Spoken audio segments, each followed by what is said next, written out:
everybody, and welcome along to the start of the 2016 International Touring Cup season here at GPVWC. It's a new season, it's a new platform in R-Factor 2, a new mod in the NGTC mod, and a brand new commentary team to boot. I'm Joshua Anderson. I'll be dragging you through what will be this fantastic season. By my side is Mr. James Kirk on co-commentary, and on cameras is Mr. Menno Klont. We are about to get going into qualifying, which for 2016, James, is the return of Super Pole. Yes, hi Josh, hi Menno, and hello everybody at home. I must say, it is rather bizarre actually, sitting here rather than sitting on the grid now. But yeah, I'm incredibly happy with a change from last year. We trialled a different format to what we've seen before in both ITC and the series before that, GRC, back when it was a separate league entirely. It was okay. Some would argue fairer, but it didn't quite have that same magic, that same sparkle as Super Pole. One out lap, and then one single lap, that's your lot. It demands a lot on the drivers. They need to be warming up their tyres. They need to be on it through what is effectively 1 minute 30, 1 minute 40 of a black tarmac here. Our first session of the year is underway, and it's going to be pretty interesting to see how drivers cope with the track conditions. We saw rain in practice, which I don't think anybody was expecting. Then again, it is England, so maybe it should have been expected, but going to be colder track temperatures than the drivers have been used to through practice for the last couple of weeks. Let's see who comes out on top. Yeah, speaking of people coming out on top, it's likely we'll be seeing Nicky Jakovic post his time first. If we can look at him on track, please. Mr. Menno Klont, who is our cameraman, of course. Jakovic in that Vodball racing car. Very different from normal Vodballs. They're running a charity initiative this season with breast cancer care. Obviously, do feel free, if you would like, to donate to any one of the charities on the side of the car. I can just read some of them off. Some of them are Cancer Research UK, as well as the Breast Cancer Research Foundation. Those are just a couple of them. Obviously, Vodball running a charity initiative this season. For every point they score, they will donate £1 for breast cancer care, which I think is a lovely little initiative. Great initiative. Yeah, absolutely lovely. And it must be said, Vodball, I think they're one of those teams where you either love them or you hate them. Such a successful team at the league. And I guess in some respects, with competitive natures around here, makes them a little hard to like. They do so well in everything they take part in. And I'll tell you what better advert than to show, hey, we're a team that cares a lot about everyone here. Great stuff from Vodball. And, well, they're going to post the first lap of our season as well as they head around Donington Park. Yep, here they come, round down into turn one. This is going to be a good lap from Jakovic, you would think, through Redgate. He comes now and down onto the set of corners. See, I'm losing the marbles already. Come through into the corner curves. Jakovic looking to set a good lap here. We know how good Nicky Jakovic is. We haven't seen him in a touring car capacity here at GPV, but we know that he's very talented and he will be looking for pole position. Remember, you only get one shot at it, so every single corner counts. As Jakovic comes through into the old hairpin now, turn 9, and it's looking like a good lap so far from the Bosnian, and we'll look to ensure that he does not do badly on this lap because he wants to make an impact here in ITC, as does every single one of the 29 cars we have here today. Note that Adam Taylor is not far behind. That is his own teammate at Vodball, I believe. So both Vodballs are going to go out first and second, set the lap time. So we will have a very good benchmark as to what is going to happen re-pole time. Yeah, it suggests that they think that the track's going to get colder from here on out. I mean, I noticed a lot of the field out very early on in this session. They might be worried about the threat of rain as well, of course. And it's looked composed from Jakovic. We've seen the fastest times from practice going into the mid-33s. So ideally for Jakovic, especially with no weight ballast, the only qualifying session of all season without any weight ballast affecting it, he'll want to get as close to a 33.5, I should say, as possible. Crosses the line now. 35.0, 35.3. Yeah, Taylor's not far off. Oh, we got a spin out. We have a spin out. Someone has gone and had a bit of an incident. It was one of the Civics, of which there are many in this field. I think it was James Wilson. James Wilson, yeah. So that's not going to help him. He's already set his time, but it was on his remaining coming back lap, so that's all right then.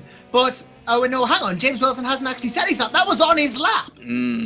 So that's going to be pretty much back in the grid for Wilson.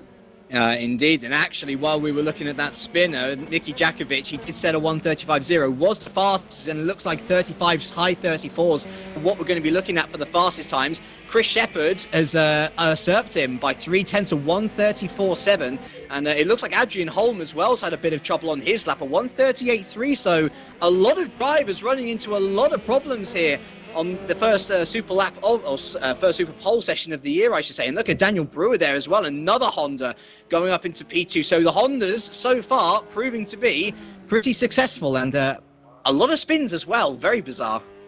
Yeah, not easy cars to control these. The boss is one of the spinners, but he's already completed his lap now. P9 now for the Belgian because he's been overtaken. Whoopke Hoekstra's gone into P8 for Adonis Engineering, so great job for the Dutchman. Yeah, we're about half of the field have set their laps now. And it is Chris Shepherd on pole there with a 34.7, 3/10 almost ahead of Brewer. Chris Hack has left the pits now. He will start his outlap. Chris Hack, I think, deputising for Eric Strana, who is the reigning ITC champion, of course, for Ice Cold Racing. So we will see the Hack Attack himself give it a go around Donington in that Civic. Yeah, it's going to be a tough mounting for Eric Strana to climb, actually, this season, because especially with it being the shortest ITC calendar in history at only 6 rounds, if you miss 3 of them, then believe me, at 25 points a pop for a win in each race, that's a lot of points that you could be missing out on. And we saw how strong Eric was in the Masters Series at the start of the year in a front-wheel drive, dominating the field, only losing 1 race win out of the rest of it. So he's got a mountain to climb, as I say. I've just noticed something. Niranjan Kumar, P6 in that Ford Focus. That is a very impressive time from the Indian. I know he's more attuned to open wheelers, but that is an impressive time to put himself P6. What a great drive from the Indian for Woods Racing. If that's anything to go by, he should be looking at a very good season, but of course qualifying is not everything, despite the fact it makes up a lot. We've got a couple of good qualifiers as well. Gerrit de Vries, P12. Impressive for Holland Racing Team, making their effective GPVWC debuts. So another good performance there, and well, Chris Hack is probably going to come out to start his actual flying lap very soon. Lewis McGlade will do as well. I think he's just coming around onto the front straight. He will start. Diego Carranza has not set a time for Stax Racing. Interesting. And he's now out of laps. Thomas Hinz, I think, had to slow down on his, so don't expect a fast lap time from the Aussie here unless that was his out lap, which he was unless he was slowing down on, but he has not set a time either so far. I'm wondering whether those two have cut the track somewhere. Yeah, possibly it might be. Philip Morby on an out lap as well. So we are halfway through the session, but people still completing laps here. This is most certainly, not over this session, and a lot of people down there could fight for the top honours. David Yunt. David Yunt's got a bit squiggly on his out lap for Streamline Engineering, another team making their debut here in the GPVWC and the ITC. Brand new team for 2016, and they have signed an absolute fantastic driver in David Yunt. Yeah, for sure. I'm just keeping an eye on Chris Hack now. He's on to his flying lap. And, well, Chris Hack, we know how good he is as a driver, was with Zurich Racing last year, scoring a good load of points, good load of podiums. And I tell you what, with a lot of top drivers slipping up here, the likes of Holm, the likes of De Vos, De Vries not really putting in competitive lap times, this could be a bit of a break for Ice Cold, actually, seeing a lot of the cars who they'd be expecting to fight down so low, as Right Tulicus there goes in P8. Notice actually Thomas Hinz has just completed his flying lap, so he was on that into 10th, the Aussie. But Hack's just coming round the final corner now. We'll see where he shapes up and whether anybody can usurp Chris Shepherd there at the top, still with a 1:34.7. Yeah, Chris Hack, this is going to be an interesting one. See how he does. Comes around the final corner, down at the start finish. Keep an eye on him. His lap time is going to be 6th. It's a 1:35.5. 7.7. It's 0.759 off of Shepherd. So not the best lap in the world, but impressive nonetheless from Hack. It must be said. David Yunt just coming into the final complex now through the left-right chicane that is not present in the national version of the track. We are using the GP configuration. Through he comes now down into the Melbourne hairpin. This is probably going to be a good lap from Yunt as well. So keep an eye on him. Argo today started his flying lap. And Kevin Ryan is exiting the pits as well. Jeffrey Fournier and David Feidick and Cameron Brewster all still yet to do laps as well. Philip Morby is on his lap as well. But David Yunt is going to come around the final corner. Let's see what the Swiss man's time is going to be as he comes down the start-finish and crosses the line. Now it's P16. That is a disappointment. Well, I tell you what, going around that final corner, he doesn't look at ease with the car. He was really hugging the inside there. And I can understand taking a tight line in. You want to take a medium line out, go to the edge of the track, or maybe swing in, try and get as good a traction out the corner as possible. But yeah, David Jun, he doesn't look at home in that Avensis just yet, or Toyota Corolla, sorry.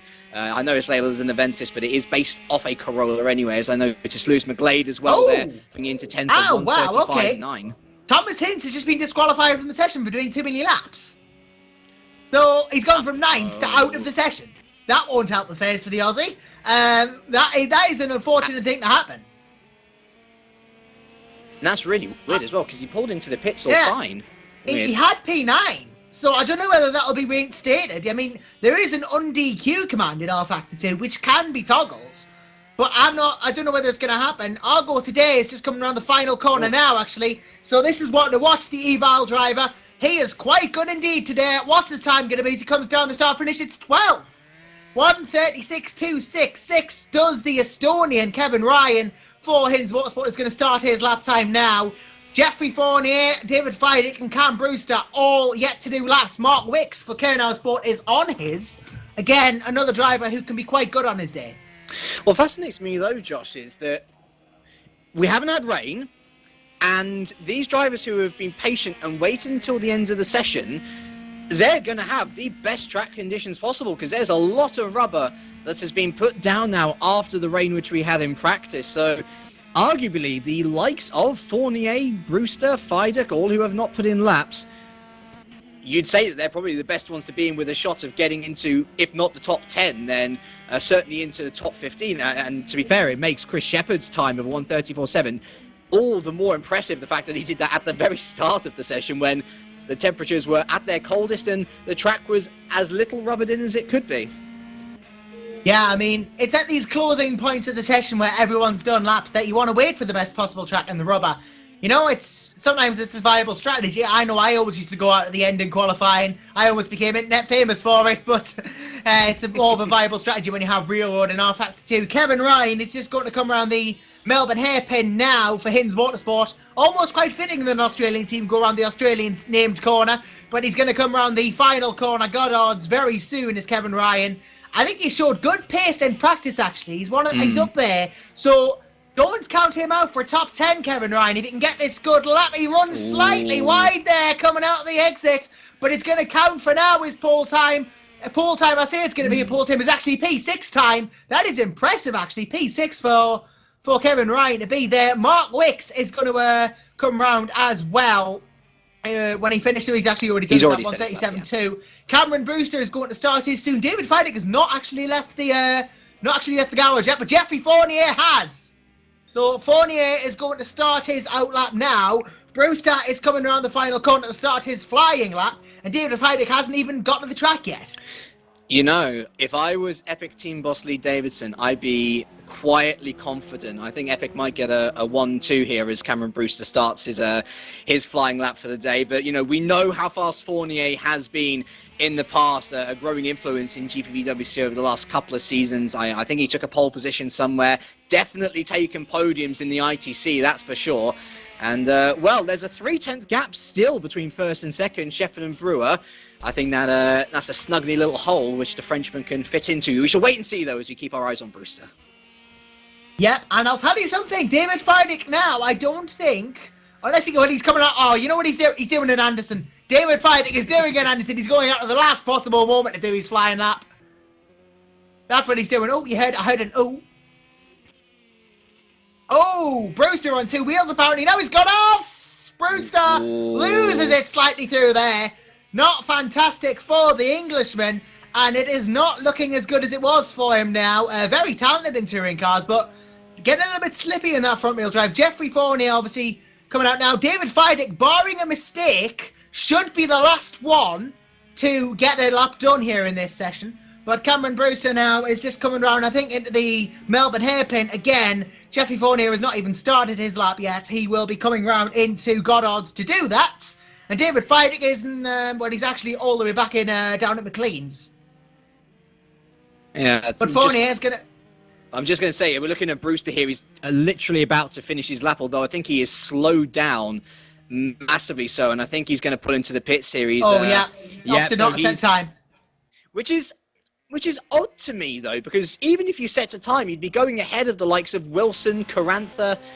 It's worth setting a lap in ITC purely for the fact that people might mess up. I mean, like, as I say, we've got Wilson, Carantha, Foster, all with laps which they've messed up. But I guess the attention is now completely on Fournier here as he's coming just around the Craner curves and up to the old hairpin. Like I say, if there's anybody who's going to challenge for pole now, it'll be the Frenchman. And, well, we'll see whether Epic Racing can get their season off to an epic start. I know we make that same joke every single time they enter a season, but it could be seriously good here if he nails everything. Although it started to rain!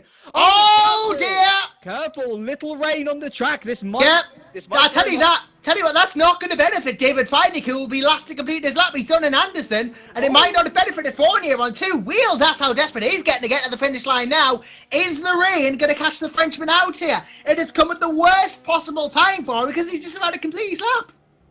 Oh, dear me. I tell you what, if I was in Fournier's shoes, I would be slamming my head on the steering wheel. That's the worst possible time to get it as well into the braking zone for the S. It's the heaviest braking zone on the entire circuit. He navigates the final corner of Goddard's well enough. He sticks to the outside of the track, I should say. Where does Fournier line up on the grid? 14. Only P14. That is a lot of time he lost in the final sector. That is a lot of time lost. David Feidig's got it even worse. He's going to be the last to cross the line. He has actually got his air time by going last. So props to you. You get the Josh Anderson Last Dish Quality Award for that. But you're not going to get the pole position award because rain. Yeah, but that's the risk that all of these drivers are running, and it's why we saw so many guys out in that first part of the session. Some messed up, some, like Chris Shepherd, got it absolutely bang on, and ultimately it's actually given Chris Shepherd, if I am correct in saying, his first ever International Touring Cup pole position. We'll just see where David Feidig heads up in the order. I'd imagine he'll be looking for the lower reaches, maybe the lower teens, I'd say. It's looked like a decent lap from Feidig. 16. And indeed, P16, so I'd say that's, considering the rain and everything, that is a pretty decent effort from the Englishman on his return to tin tops for the first time in 3 years. And looking at ITC last year, no, that is Chris Shepherd's first ever International Touring Cup pole position. Jeffrey Fournier did get a pole last year for Epic Racing. That was in Canada, the penultimate round of the season, but Epic with a great start. And actually, shout out to Daniel Brewer as well, who lines up on the front row for Origin Racing, the one-man Origin Racing team car this time around as well, since he couldn't find another driver to line up alongside him. But great job from the two there. The Hondas coming out on top, just ahead of BMWs, though. 3 of them behind the front 2. Yeah, you know what it is? There's too many Chris's in this race. There's Chris Shepherd, Chris Hacker, there's Race Director Chris Williamson. I'm getting my Chris's confused. Well, I was worried. I was thinking, like, surely Chris has gotten a pole position before as well. The reason why I'd gotten it so confused was in 2015, Chris Butcher got a pole position, and in 2014, Chris Hack got a pole position. So, another Chris, another pole position, Josh, and a well-deserved one as well. It seems that you just have to be called Chris if you want to succeed in ITC. Shame Chris Williamson hasn't had the same success, but he's got his own, he's got his own job as race director. I have raced against Chris before. He is he was about my pace at the time. I'm sure he is better than me, but. So, I mean, let's see who's out of position here as well. I think the glaring omission from even the top 15 is probably Adrian Holm, 2013-14 champion, of course, all the way down in P23 after a mistake. David Junt, a little bit disappointed, I guess, with 20th there. Bart DeVos as well. And yeah, it seems like there's a couple of people, of course, with lots to shout about as well. Daniel Brewer, as I say. Right, Tulikas up there in the top 10. And actually, to be fair, I'd say those 3 rear-wheel drive drivers, so Jakovic, Francic, Taylor, they'll all be pretty happy with that, because there was, of course, a lot of controversy with the rear-wheel drive early pre-season about how it was really underpowered. It was brought up a little bit in terms of its power and lowering its drag coefficient. There we are, got my words out eventually. And a good showing there. 3 of them inside the top 10. I'd say they're going to be looking very, very good for this first race. Although, that said, if we have rain again in race 1, then that brings the front-wheel drives back into play with a little less tyre wear. Very exciting first race of the round ahead of us, Josh, I'd say. Yeah, I mean, that's the thing. With ITC, you've got the variety of front-wheel drive versus rear-wheel drive, and from someone who's got a lot of experience driving both types of cars, the front-wheel drives are at a disadvantage in circuits like tight and twisty circuits like this in the dry, because they're wearing out the drive wheels, tyres, and that is not going to help the traction in the long run.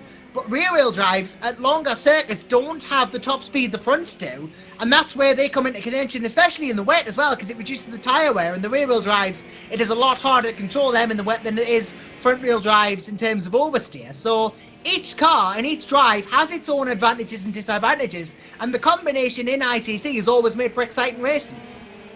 What makes it even more impressive for those rear-wheel drives is that they're pretty good on their tyres. I mean, we've got 2 rear-wheel drives to choose from this season. There was the BMW 1 Series and the Mitsubishi Lancer. Adonis Engineering are the only Mitsubishi team in the field, by the way. So you think about the characteristics of the BMW.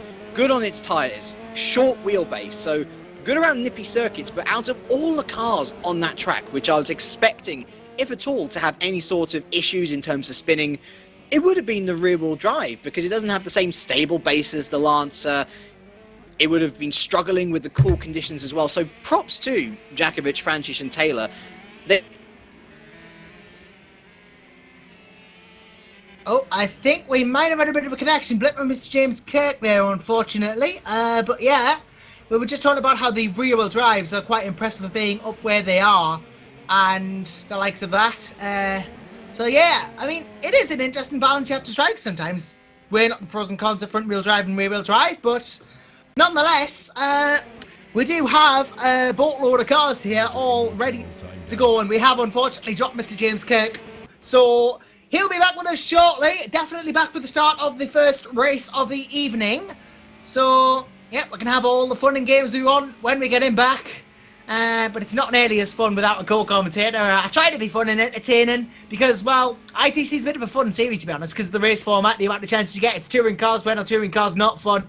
I try to bring the fun into the broadcast, but me jokes aren't fantastic all the time. But I do my best.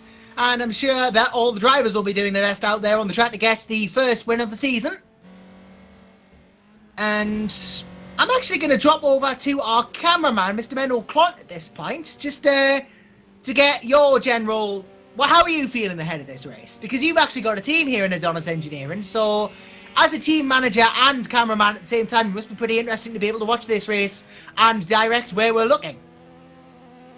Yeah, I'm pretty unsure how everybody will do. Of course, we saw Mr. Shepard getting pole, but I don't know how other cars will react in race conditions. That's the thing. Yeah, I'm really curious about, because I think we have some people lower on the grid who have cars and a skill that which can give them a race win or a podium. So yeah, I'm really wondering how the whole thing will unfold, and I think race 1 will be all about who got the pole position, and the top 5 will be, I think, the top 5.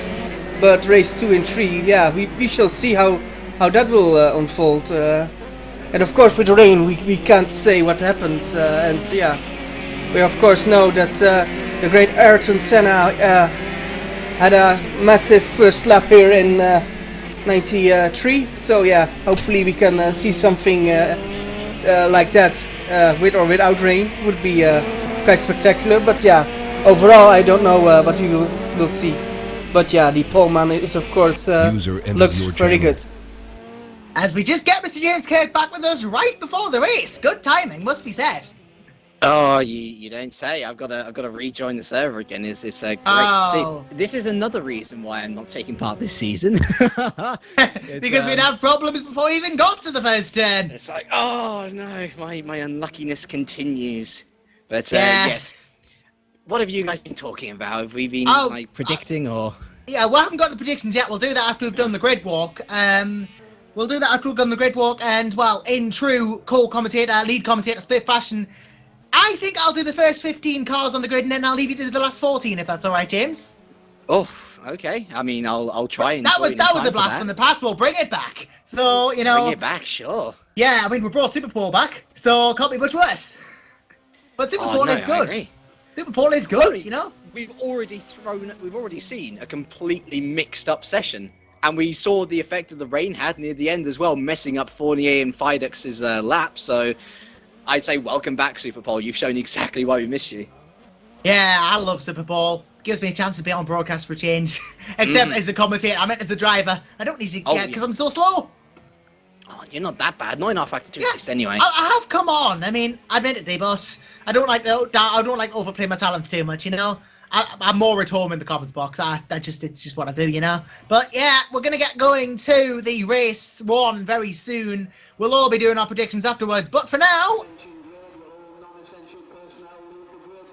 our Factor Man gives his now trademark call, and 29 runners and riders are about to make their way to the starting grid for the first formation lap of the 2016 season, first in our Factor 2 for ITC, and it will be a real test of how well these drivers have adapted to this big change. And, well, I dare say this is probably going to be as good, if not better, than last season's racing. Oh, I'd certainly hope so, and you'll see with this first outlap of the season as well, a lot more moving around from the drivers. As I say, I mean, it's all the series, have moved over from R Factor 1 now.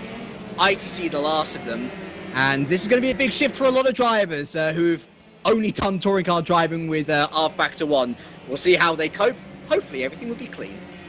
Yeah, and it'll be Chris Shepard who really hopes for a good clean start from pole position for Epic Racing. A great pole for the Banbury-based team, and they will want to convert that into a race win for sure. Chris Shepard, of course, we know is good in R Factor 1 touring cars. Let's hope we can keep it over for there. Then it's Dan Brewer, P2, who will be racing for Origin Front Row Racing. Great result for Brewer, must be said, in P2. Then Nicky Jakovic, third for Vodball.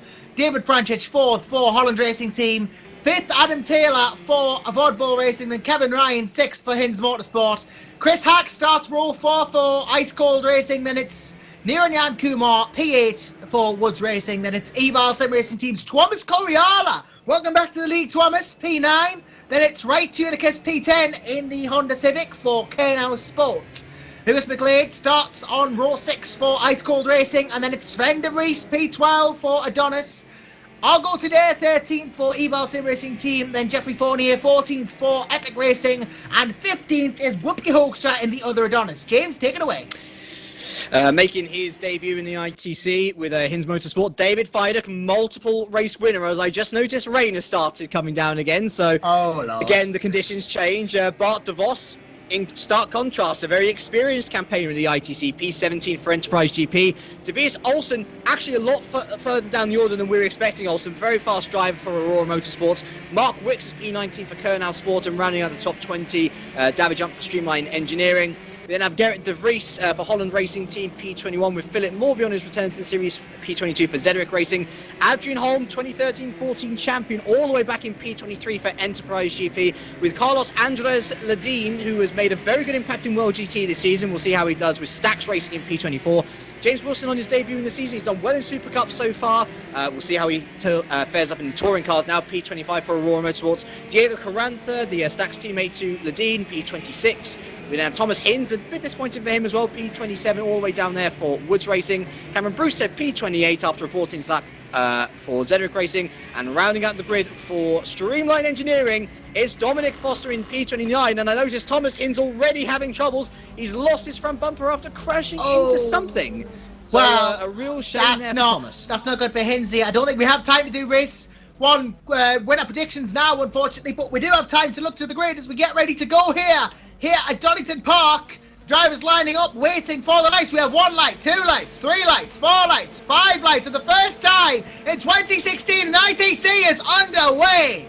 And it's a fantastic start from Nicky Jakovic, who's going down the outside of Chris Shepherd, and everybody's absolutely got a barnstormer of a start here. As Jakovic, he's got past everyone and is leading the race. And David Francic off already. He's had a do coming into turn 1. Contact between Ryan and Jakovic, and Ryan and Francic there. He's off, and we got Argo Tadeo off as well. He's gone off. David Yunt has gone cross-country on the grass there. He's all the way down in 17th and falling. We got spinners everywhere. There's a Kernow spun. I think Adrian Holm had to do. David Feidick's dropped down to P20. Mark Wicks is in the points for Kernow, which is always a bonus. David Yunt has actually gone up to P14, but it's arguably possibly gained from that incident. Curiala's round, and that is an incident with Whoopke.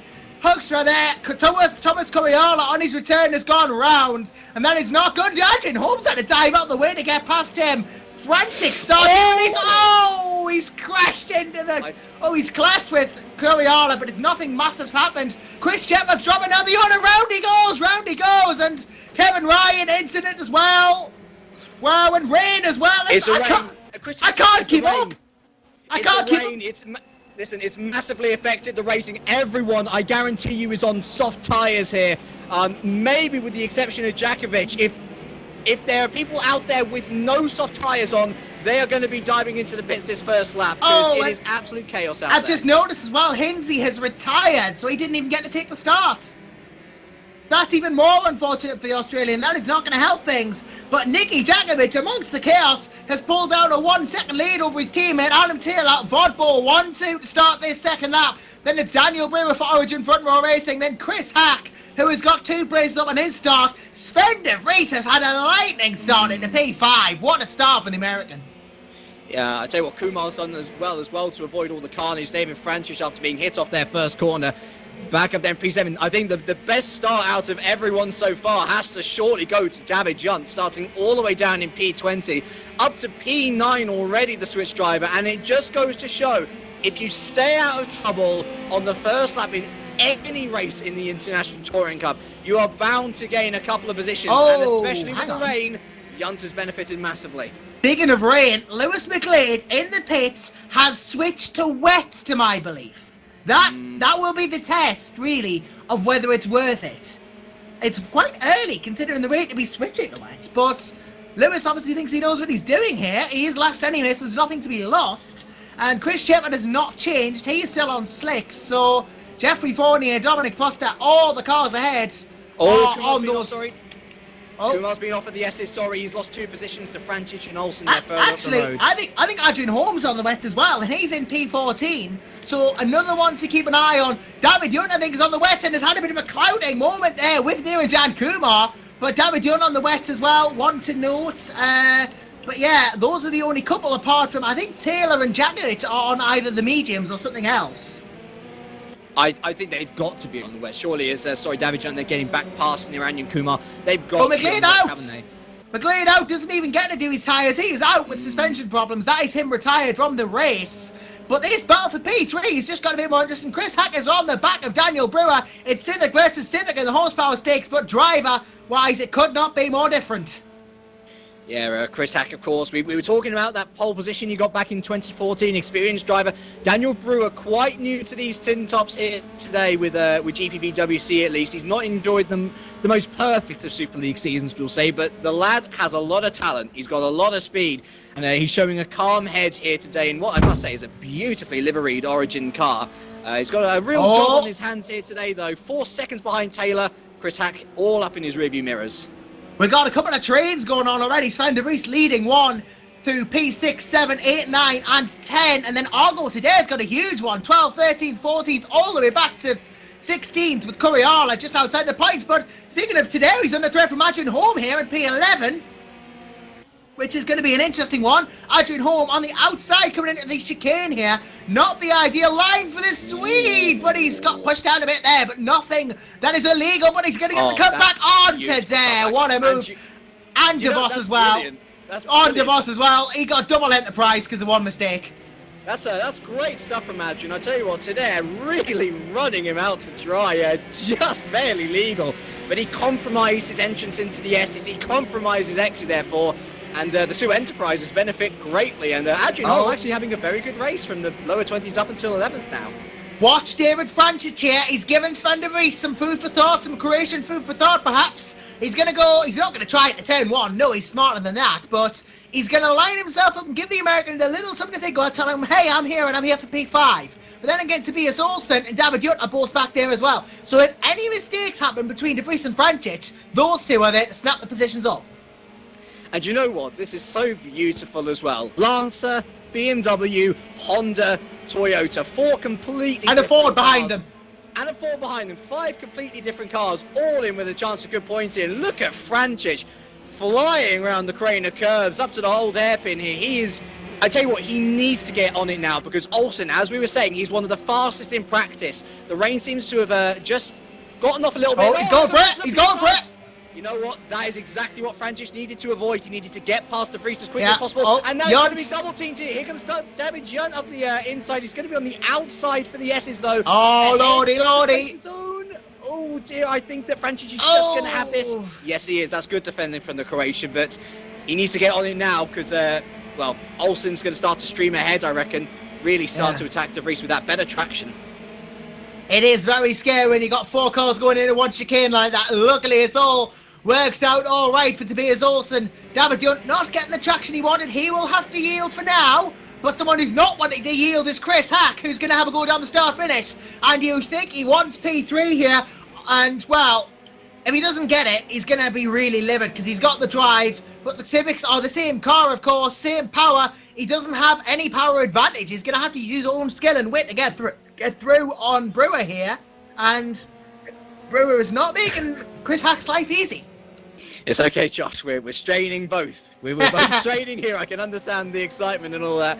But yeah, it's a great battle for third. I mean, ITC, welcome back, right? This is exactly the sort of thing that we're expecting. As Adrian Holm further down the order, just gone past Wupke Hoekstra there. He's Olsen's off! Olsen's off! He's lifted onto the grass there, onto the grass again, almost. Lost it, but Franchich is going to go through. Great save from the Swede, but he has yielded P6 to the Croatian now. And, well, the Croatian for Holland Racing Team really helping the Dutch outfit make their mark. And look at Kumar, Holm and Hoekstra now as well. They're starting to catch up onto this train. And, well, this is, funnily enough, including a weight ballast car. So if you're new to the ITC, weight ballast introduced for race 2 for this particular round anyway. 45 kilograms for the winner, down to 9 kilograms for 5th place. That is what Sven de Vries occupies. And I would actually say the weight in these conditions is going to be very helpful. Plant your car a bit more to the track. So you can see why it's such a position which you'd want to go for anyway. You see, Chris Hack is just catching up in every single corner, but he doesn't have to drive on the main straight to get past Brewer. That is the problem that he's having, but he's got a fantastic drive out of this last corner. He's got to go for it here, you'd think. Look how close he is. He's almost on the bumper of Brewer. He's going to at least have a look. Is he actually going to go for the move? Carlos Andres Sedines gets out of the pit. He doesn't go for it. But he does now have a look out of the corner, and Brewer off in contact, and it's gone wrong for Brewer. Chris Hack has gone through, regardless of a mistake by Brewer. That is not going to help Brewer, but it has helped Chris Hack, who gets himself on the podium for Ice Cold Racing. That could have been a lot worse.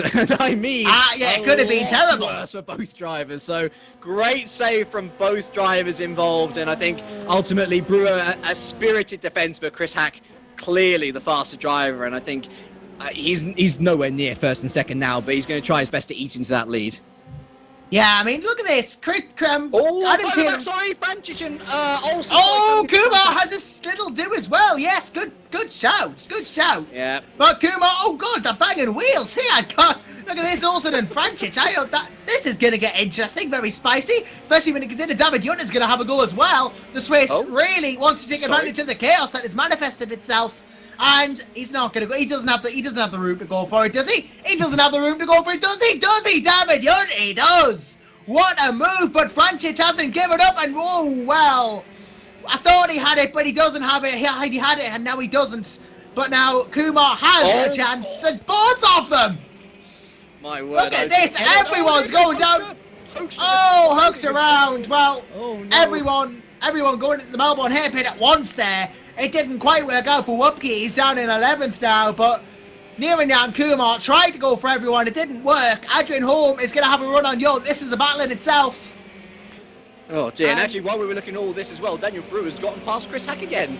He has. He got him down, what's and Starkey definitively as well, because now he's got a Carlos Anderson Deans as traffic boost. He got him down Starkey straight and went around the outside of Hack into the S's. It was a great move from Brewer, and I don't know where it came from. It just seemed like he had better speed down the back straight there, so good news for Brewer anyway. Yeah, Chris Hack's now got a car in traffic lapped to deal with if he wants to get past back through into P3, but Sven de Vries has got something to deal with. It's Tobias Olsen, because the Swede is not far off the American here. Yeah, he's apparently... Oh, right, yeah, sorry, Menno just talking to us here behind in our little ears, and yeah, we haven't really talked about the Vopals that much, have we, Josh? But it's worth giving them a shout out. No, we haven't, because Chris Hack is just... Oh, more rain, apparently. There is more rain as well. Yeah. There is more rain, yes, but the Vodballs have just stormed away with it. 15 seconds from Taylor to Brewer, and that is as well. Speaking of Dan Brewer, Carlos Anderson Deans has unlapped himself on it. That's pretty impressive. Yeah, I'm wondering whether Jakovic and Taylor started on the wet tyres and that's why they're so far ahead. Yeah. I'm thinking everyone else must be managing on the softs. That's my only guess. Maybe they just don't think it's time, but it's time for Chris Hack to have another go at Dan Brewer for P3. That much is certain. It's Hack time, Hack attack time. Can he get it done this time? The time is now for Chris Hack, and that's enough times in one sentence, so... It's time for me to stop saying time as Chris Hack goes for it into turn 1, doesn't get it, will line himself up outwards. Maybe a repeat of what the movie did before. Back. No. Olsen further back. Oh, yeah, Olsen. Oh, goes wide. Oh, lordy. They're going to get 4 cars into the old Craner curves here, into the hairpin. This is going to go either brilliantly or terribly. One of the two, and, well... De Vries, Olsen, Fadget, almost gone brilliantly. They have managed to get 5 cars through the same corner. Oh, I tell you what, though, Sven de Vries was slow off that little exit, and Olsen was slow down. Look at Holm there. He was on the inside. He didn't get held up at all. He's going to go around the outside. Oh! Contact between the two. Yeah, that hurts. Dear. I'll have a little look back on that one. I think it might have been Adrian turning in a little bit too much. Yeah, it could all have been that, but nonetheless, right now Sven de Vries has a Swede for company. Gonna give him some good old, I can't even think of a food pun for that one, but Tobias Olsen's gonna go for it. Or at least he's gonna try to. He's gonna close in, coming into the chicane. Goes left, clips the curb. Goes right, clips the curb.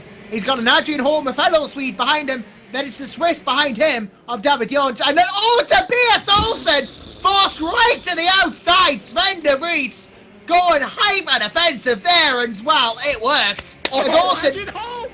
Adrian Holm? Where's he got that from? I'm from Augusta, and he's got the 5th from I love that. That was Sven de Vries and Olsen coming into contact, going wide at the Melbourne hairpin, and Holm said thank you very much, slips up the inside and runs away with it. Yeah, de Vries went ultra defensive down there, almost forcing Olsen off the road, and Adrian Holm says, you know what, I'm going to go round both of you. I'm just going to have the two of you round the old Melbourne hairpin. Thank you very much, have a nice day. And he is through it to P5. That's why he's a former champion. That's fantastic. Looking back on that home Frančić incident, by the way, of course, some might be questioning, penalty maybe. Looked like a clashing of lines to me. There was enough space left for Holm for Frančić on the inside by Holm, I should say. But unfortunately, Frančić went a little deep in. The two lines met, and I'd say good job to Frančić for actually holding it there in P9. I'm sure he'll be quite angry himself, but at least from what I saw here, just a clashing of lines, unfortunately. Unfortunately, yes. Does happen sometimes in ITC, and well, we've still got a 3-way on here for P6 between De Vries, Yunt and Olsen. And, well, Yunt trying to give it a go now. Olsen's trying to give it a go, and Frančić trying to give it a go. The 3-ways become a 4-way, and we're going to get 4 into the hairpin chicane combo right, left, right again. And, well, Frančić, he's not got it done here. Olsen goes into the floor. He's that desperate to go through.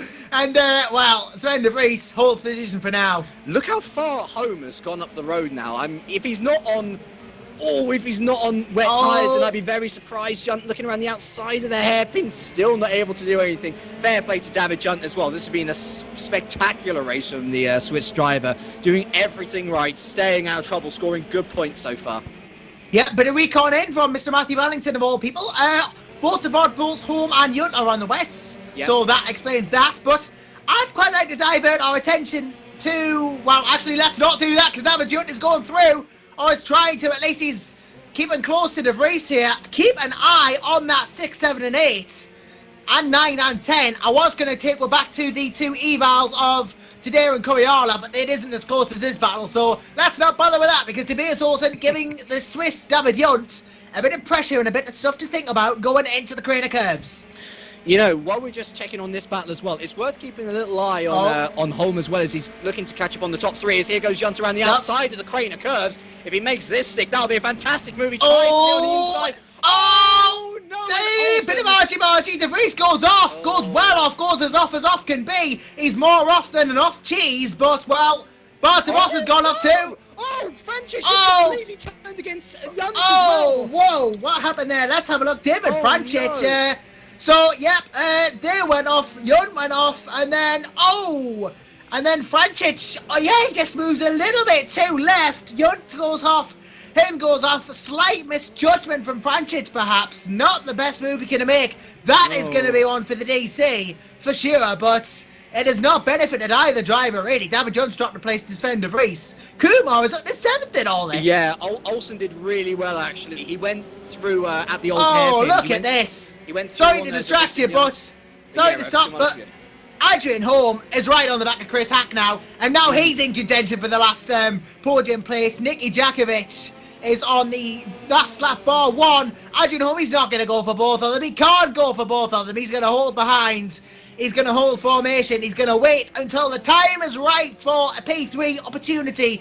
But Daniel Brewer must be quite concerned now because he's not just got one car behind, he's got 2. Well, and it's Honda, Chevrolet. Not only Chevrolet, but Chevrolet with wet tyres on. And that is the thing which is massively in Holm's favour. That is the key factor. It's what's helping the Swede out here at Donington Park. It's not hindering him, it's helping him. What's helping Nicky Jakovic, though, is his lead. 25. Holm, he's going for it. Sorry about that. But wow, that was a late move, but he's made it stick wonderfully well. Great driving from Chris Hack as well. Saw him up the inside, gave him a lot of room. He did, yes. I was focusing on Jakovic here. I'd best not do that in case something happens with these 3. Which is looking like it could with Holm down into the right-left. I should learn the corner name for that. It is, in fact, the S's. So, really, no change there. But Holm looking down the inside. Doesn't get the line, but Nicky Jakovic coming around the final turn. He will start the final lap of the race to take what will likely be a fantastic win from a brilliant start. He got past everyone and he's held the lead since. It is the final lap of the race and he's going to take the win here. Well deserved, it must be said, after that great start. Unless he makes a mistake on this final lap. I'm hoping he won't. Touch wood he won't, because it will be the full 25 points to charity if he does win. Well, remember, you got an extra 20 points from Taylor as well. Yeah, £45 to charity in one race. Who says we're not nice people here at GPV? Here comes Holm indeed. Gives it a look, doesn't go for it, thinks better. He's a smart man, Adrian Holm, knows when to go for moves, knows when not to, knows when to put the pressure on, as he is on Daniel Brewer, but he's not putting any dangerous moves in. Yeah, he knows he's got a massive advantage at this part in the race. He's clearly faster than Brewer. Might very well try it up at the old hairpin again. He knows he's got good traction out of it. Look at that. He closes. He's right on the rear bumper of Brewer. Let's see whether he looks to the outside. No, he's going to hold off for now. Oh dear. That is a huge DC. Olsen out, Junt out, Tunica's out, Tadeo out. That must be a red flag. And there was contact between Brewer and Holm as well while we're looking at that. I think that might be a red flag with the mass disconnection there. I would hope it is. It's 4 out of it might not be the 25% that we usually go for, but it's 4 out of 30. It's like, we got Fournier out as well. That just increases it. I would not be surprised if this was red flag now. But regardless, Nicky Jakovic is going to come round. He's going to cross the line. He has won this race either way. Full 25 for Jakovic. First win of the season. It's a Vodball 1-2 in race 1. They are going to take the finish. And I believe it's just going to be taken from a lap back, actually, the race result. So Chris Hack will probably have P3 or P4 here. Daniel Brewer. Yeah, no, that's right. Yeah. Actually, no. Sorry, Daniel Brewer's going to. Oh, De Vries out. Garrett De Vries out as well. So now it's all just going wrong. And it should be the top 3 should be Jakovic, Taylor, Brewer, because that was how it was the lap before this final lap. Yeah, we lost about 4 or 5 cars in one go. If the results are taken from this, I would be very surprised, because 4 or 5 or 6 is a lot to lose in one go. Well, as I say, we've seen this before. We've seen it during the year. It's just an R Factor 2 thing, unfortunately. Poor software on that part, but oh god, we need a break after that one, because that was we was do all over the place. We do. I mean, we lost. Let's just run through. We lost Olsen, Yunt, Tunicus today, Fournier, and De Vries, and Coriala just now as well. That's 7 out of the 30. So of the 29. That is just under a quarter now, so now I think it has hit the required threshold to take it from a lap back. I'm just going to go confirm that with Chris Williamson, actually, so... Yeah, it's what a race. That was absolutely manic in every sense of the word. Welcome back to ITC, everyone. Welcome back, ITC. We've missed you. We really have. It's one of those series where you never know what's going to happen. Yeah, including a mass disconnection at the end of it. Including a mass disconnection. Yeah, it's like World GT, where you can just say, oh, it's going to be Risto, Cabot wins, Lel. But, you never know what's going to happen in ITs. You've got 3 races, 6 rounds, 18 different races. You can have 18 different winners for all we know. What worries me, though, is... Well, actually, I mean, Chris Williamson's got to make a decision here as the race director as to whether we do take it from one lap back, because, of course, that directly affects the weight ballast that the top 5 will have, because if this was the case, I mean, Jakovic and Taylor are pretty much confirmed to get 45 and 36 kilograms for race 2 anyway, but then it'd be Hack with 27, Brewer with 18, Holm with 9, if we were to take the results as they are now. If we were to take it a lap back, then it would be Brewer with 27, Holm, Brewer with 27, Holm with 18, and Hack with 9. So, it does make a lot of difference, of course. I think the pause in congratulating the winner here suggests we are going to take it from a lap back. No, congrats, Nicky. So well, he finished. He would have won anyway. He would have won anyway. He was on the lead on the final lap, so we know that he's won. Yeah, we will wait for Chris Williamson's official word here on this one, but he would have won anyway. So, indeed, congrats to Nicky Jakovic on the full £45 going to charity. Yeah, absolutely. So there we are. That initiative's worked then. Absolutely. And, Vobble couldn't have asked for a better start to the season. Completely bossed the launch at the start of the race. Full 45 points, going back to their headquarters in Liverpool. Oh, there we go. Official word from Willington. We will take results from lap 11. That is a fair decision, to be honest, in my opinion. It's the right decision considering we lost 7 cars. So we are going to take it from the 11th lap. But, of course, no red flag was called because Jakovic was about to win anyway. And I tell you what, that might just have saved Brewer losing even more points, because there was a little bit of contact with him and Holm on the final lap. Holm did attempt to go for a repeat move, which he performed on Hack just a couple of laps before. And whereas Hack gave him the room, Brewer turned in as he was going through. And so that would have been one for the DC to look at. I think Brewer might have been sweating a little bit at the end of the race if that had been called. So either way, that incident completely disregarded now, since we're not even going to count it. Yeah, I mean, it's one of those things, isn't it? It is absolutely one of those things. But yeah, anyway. I think I just completely messed up a W slash there as well. Good job, me. Yeah, well done. Learn how to whisper. Fingers crossed. Fingers crossed. What am I talking about? My brain is frizzled from that one. We had rain. We had incidents. We had absolutely fantastic overtaking as well, though. We saw so many good overtakes during that race. This is interesting, James. This is actually something we can talk about. I've found something we can talk about mid-race, mid-break. a couple of people saying that they shouldn't be taking it from the lap back because no red flag was called. But when you've got a mass disconnect like that, I mean, I see where they're coming from with the whole official procedure thing. Call a red flag, take it from a lap back. But as race director, Chris Williamson should be able to use his prerogative to do that. Oh, for sure. I mean, to be fair, I think it was a good call from Chris to just let the race finish because we can make sure that we got these results through. And then he can just take a call at the end of the race. You know, it was only one lap before the end, so it gives him the most amount of time to come to a decision rather than taking a snap decision saying, yes, this is the actual thing. There was a large number of drivers which left. Right call, in my opinion. Yeah, we lost 7 out of 29, didn't we? Mm-hmm. Basically a quarter. Actually, it must be said, we didn't really have many actual retirements, did we? We had Hinds, McGlade, Foster, Shepherd, and De Vries. So only 5 retirements from that race out of the 29 cars. So I'd say pretty successful. I think the rain was a big factor, though, during that race. I think not a lot of people were A, prepared with wet tyre testing, and B, prepared with wet tyres at all for the race. I mean, it was so clear how well Jakovic, Taylor, and Holm were all doing. I mean, Holm flying through the field from the lower reaches of the 20s up to what is P4 in the end. An incredible effort from the Swedish driver. Yeah, I mean, it was a great race overall. Not without its moments, of course, but when is ITC without its moments? And, it's what the DC is there for. Yeah, it's what the DC's there for. And ultimately, Chris Williamson took his decision, decided to take one to a lap back. And while people will think it's the right decision, people will think it's the wrong decision, what matters is it is the decision that has been taken. All we can do is live with it. Absolutely. And at least we have a definitive word on what's happening.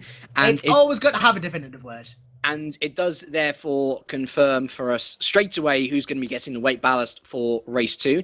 So it'd be Jakovic with 45, Taylor with 36, Brewer with 27, Holm with 18, and Chris Hack, the last of those, with 9 kilograms of weight ballast. And of course, that's going to be something which has a pretty big effect on next race. The 2 rear-wheel drives starting at the front this time. You'd think it's a great thing, you know, given how good their start was last time. But consider this now that they have all that weight lumped on board. I think the front-wheel drives behind are going to have a bit more of an easier time of it in terms of launching off the line.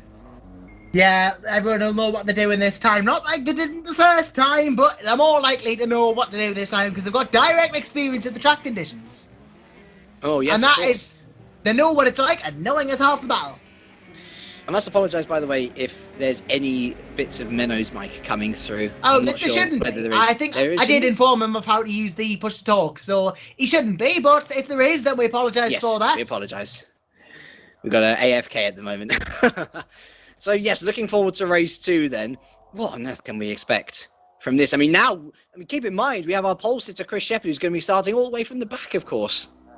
Yes, of course, because, yeah, we have reverse grid in this series, don't we? Oh, but I thought race 3, so yeah, that is race 3. We take the race results as being what they are. Chris Shepherd will start from the back, therefore, in this race. We take the race results of race 1 finish order for race 2. Race 3 is a reverse grid of, I believe, 10 to 15, but that might have changed. It is indeed 10 to 15 for this season. Well, I've got that bang on then, haven't I? Mm-hmm. Better than me with WSFs. I kept on getting that wrong every single week. Well, there you go. Well, it is 10 to 15 then. So we will want to be, and that the weights have been applied, and then 45 kilograms goes to Nicky Jakovic, 36 kilograms goes to Adam Taylor, 27 to Chris Hack, 18 to Dan Brewer, and 9 to Adrian Holm. The top 5 do get ballast, and the ballast has been applied. So we have had our first ballast-free race of the season. Our only ballast-free race of the season. Our only ballast-free, the first and last. The first and the last. And it's going to be, as I say, especially with our Factor 2 thing. With our Factor 1 in terms of weight ballast, I've not had the pleasure of having 45 kilograms on a car before. I'm not that good. But I have had 9 kilograms on a car before. And with our Factor 1, it affected it a little bit. I mean, arguably it's good in terms of traction, but it just unsettles the car just ever so slightly. Obviously, the effects of that get bigger and bigger as the weight ballast gets piled on. The R Factor 2 is a little bit different, purely because it causes just the unbalance. It hunkers the car down, yes, so depending on your setup, it might give you a bit more traction, but if you're someone who likes a bit of light suspension, for example, then you're going to be suffering with weight balance a lot more than someone with, say, hard suspension, where there's not really as much room for the car balance to change necessarily, because, of course, the harder the suspension, the less movement you've got in there. So I don't know what sort of setups these guys at the front are running. I'm not sure whether they are running soft. I'd imagine they're running harder rather than softer, purely because of the track conditions, because of the track temperatures. Honestly, it's a big unknown at this point, though. We have no idea how these guys are going to react until we actually get into the meat and thick of it. Yeah, that is pretty much what's going to happen here. And, well, waiting for the race to get itself started. And, well, I might actually have to go get some lasagna at some point during this 20 minutes point. But I'm sure if I do have to pop off, Mr. James Kirk will have things in his hands more than certainly ready to go. I actually put off having it for this very reason, and it turns out I've underestimated how long ITC is going to take.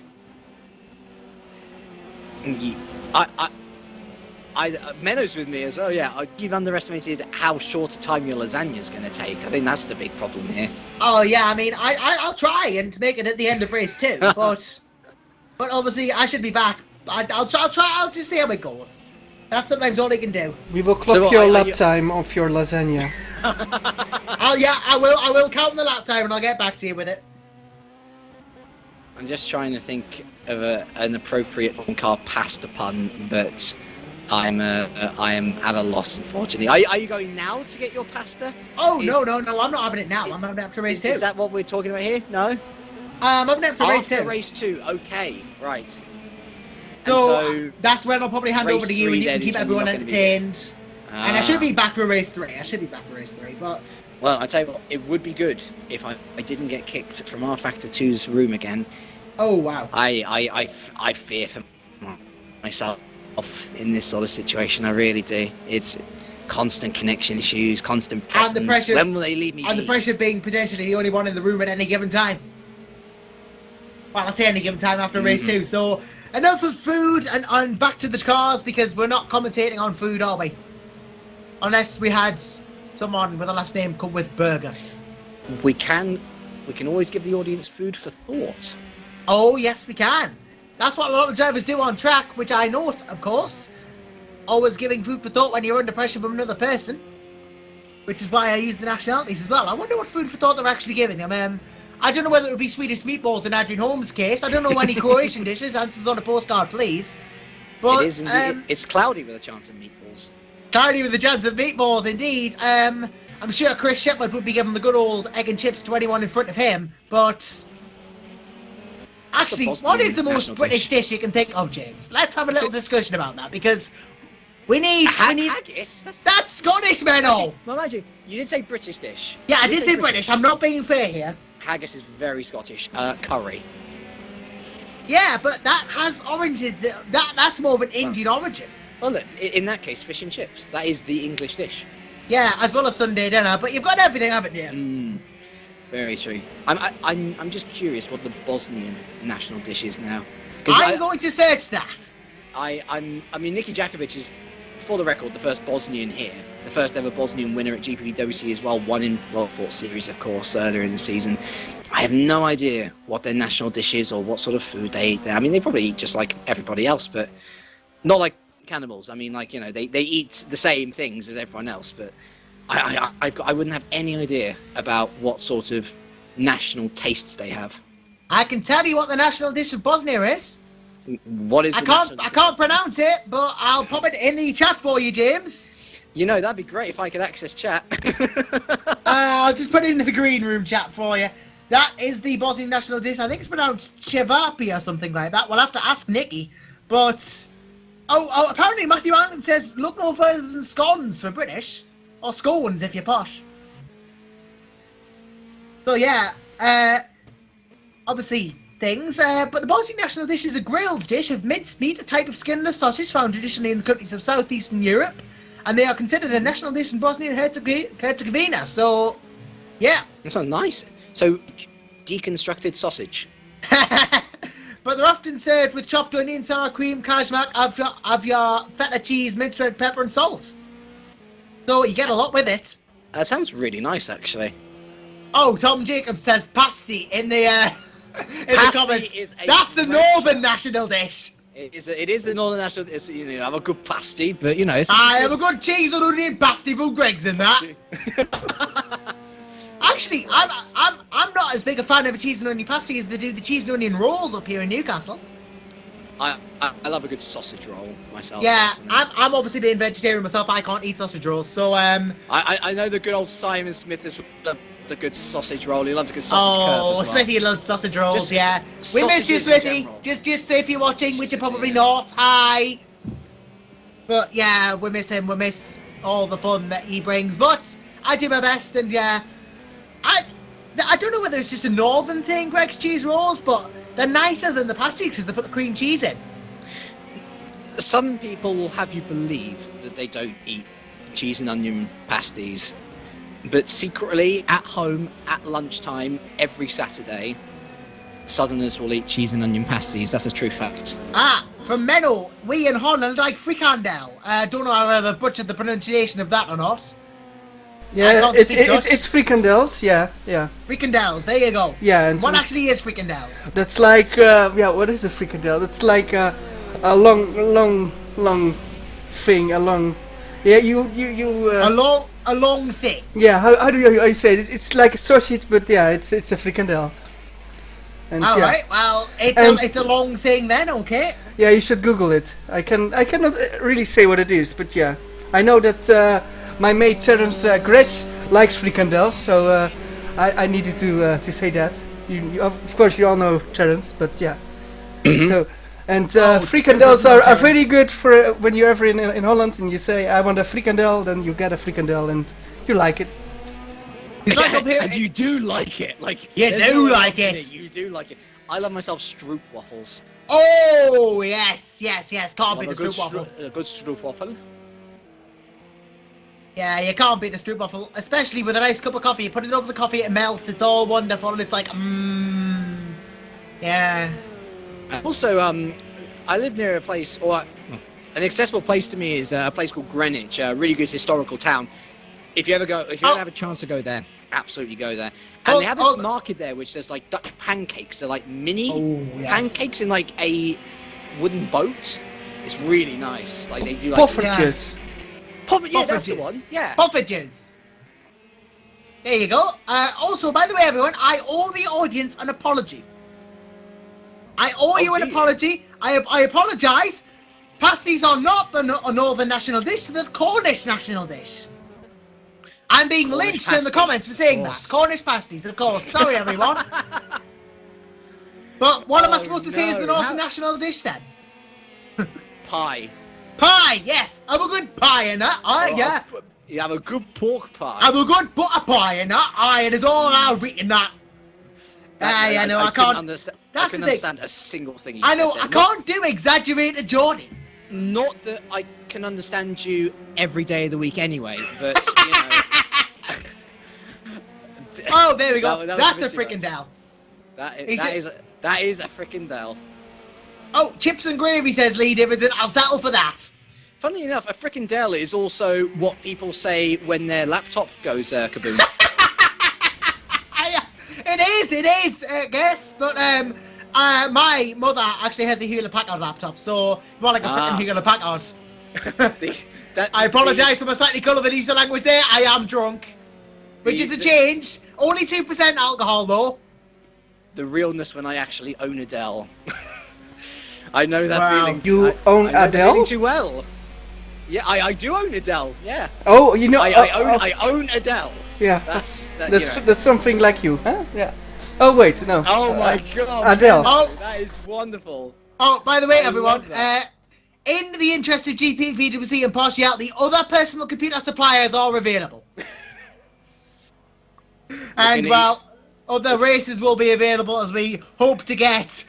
Yes, it is a brilliant broadcast. This is what ITC is all about. See, there's always hope. There's always, good times to be had. Oh, you okay there, Menno? Yeah. Yeah. Yeah, Be careful. By the way, it's all. can I actually just give a shout out to Menno, who literally stepped in last half an hour before the broadcast to actually come in and do it. So massive thank you to Menno for actually providing us with cameras and a broadcast in general. And the broadcast. Real talk, thanks to Menno. We couldn't be here without you, you know? Yeah. You are a saint. Saint Menno, we're going to call you Saint Menno. We'll name a corner after you. Hey, God, what do we get? What would we? Saint... One on the Nordschleife. We'll pick that one. Okay, moving on. Fair enough. Wouldn't Saint Adonis be like? Saint Adonis sounds awesome. Like, that sounds like a Diablo character. It does, yes. Even though I've got no idea what Diablo is, but I should look into that because I need more pop culture knowledge. Oh, Chris Hack has decided to leave the recession. Well done, Chris. He wants to come back. He's up the hashtag pray for Chris. Yeah, get it trending. Yeah. Everyone get the hashtag rolling. Pray for Chris. But yeah, he wants to come back soon because he's up top in the order. So what is going on with my words? I don't even have any alcohol in the system, and it's like I go co-commentator, and I become even worse at commentating than I usually am. Oh, but we love it. It's just an absolute mishmash of brilliance. That's what it is, ITC. It's just that series, isn't it? You have all the other series are like, well, we're going to win today, and then ITC is like, prepare yourselves, get to the end, and it's just like everything's happening at once. If Super League, actually no, we'll put it this way: if every other series is like the sensible brother that goes through school, goes through A levels, goes through university, gets a good job in the city, so on. ITC is like the guy who bunks out at GCSE level and just says, "Party!" and then it's like, oh it Lord, just goes mad. That is so true. But here's the thing: sometimes it is a great party, and that's why we love it. Such as today, where it has been so far, and we've got 2 more races to go. Of course. Other times, there's just people laying on the floor. They don't know how they got there. They don't know where they are, and some of them have even forgotten their own names. Yeah, I mean, I know a certain Bart Brewer is out there on the track looking for his lost relatives, friends, Bart or something Brewer? like that. Yeah, exactly. That's how bad it is. And what about Daniel DeVos? Oh God, yes, absolutely. Yeah. I mean, yeah, as you say though, ITC really is the Lego test, the astrophysicist of the League series. Oh, it's bonkers. It's great. It's the bonkers one, but the bonkers one can be the most fun sometimes. Can also be the most infuriating. Giving it its fair dues, it can be very infuriating, and I can definitely understand like where negative views come from of the series. You know, I think just because we have a bit of fun on broadcast here, just because the guys, you know, have a bit of fun, there's a real sense of like, oh well, you know, it's not serious. And I certainly hope that I'll give a big shout out to Ben Willis and Rob Mason, who, you know, we're in constant contact with each other, and they're pretty committed to making sure that this year that, you know, punishments are sound. Punishments are dealt for drivers who, you know, clearly are stepping over the line. And I think that's the main thing which we need to establish with ITC. It is a good bit of fun, and it can provide some of the best racing possible. But there is still, you know, a moment to be had, you know, a thought to be had. You need to be within limits, right? You know, you need to provide a good show for people, not crash into each other. And I certainly hope that is what the season provides as we go through the 6 rounds here. I think we can give everyone a bit of leeway in that first round. Rain, totally unexpected. But certainly as the season goes on, I'm expecting to see some absolutely cracking races.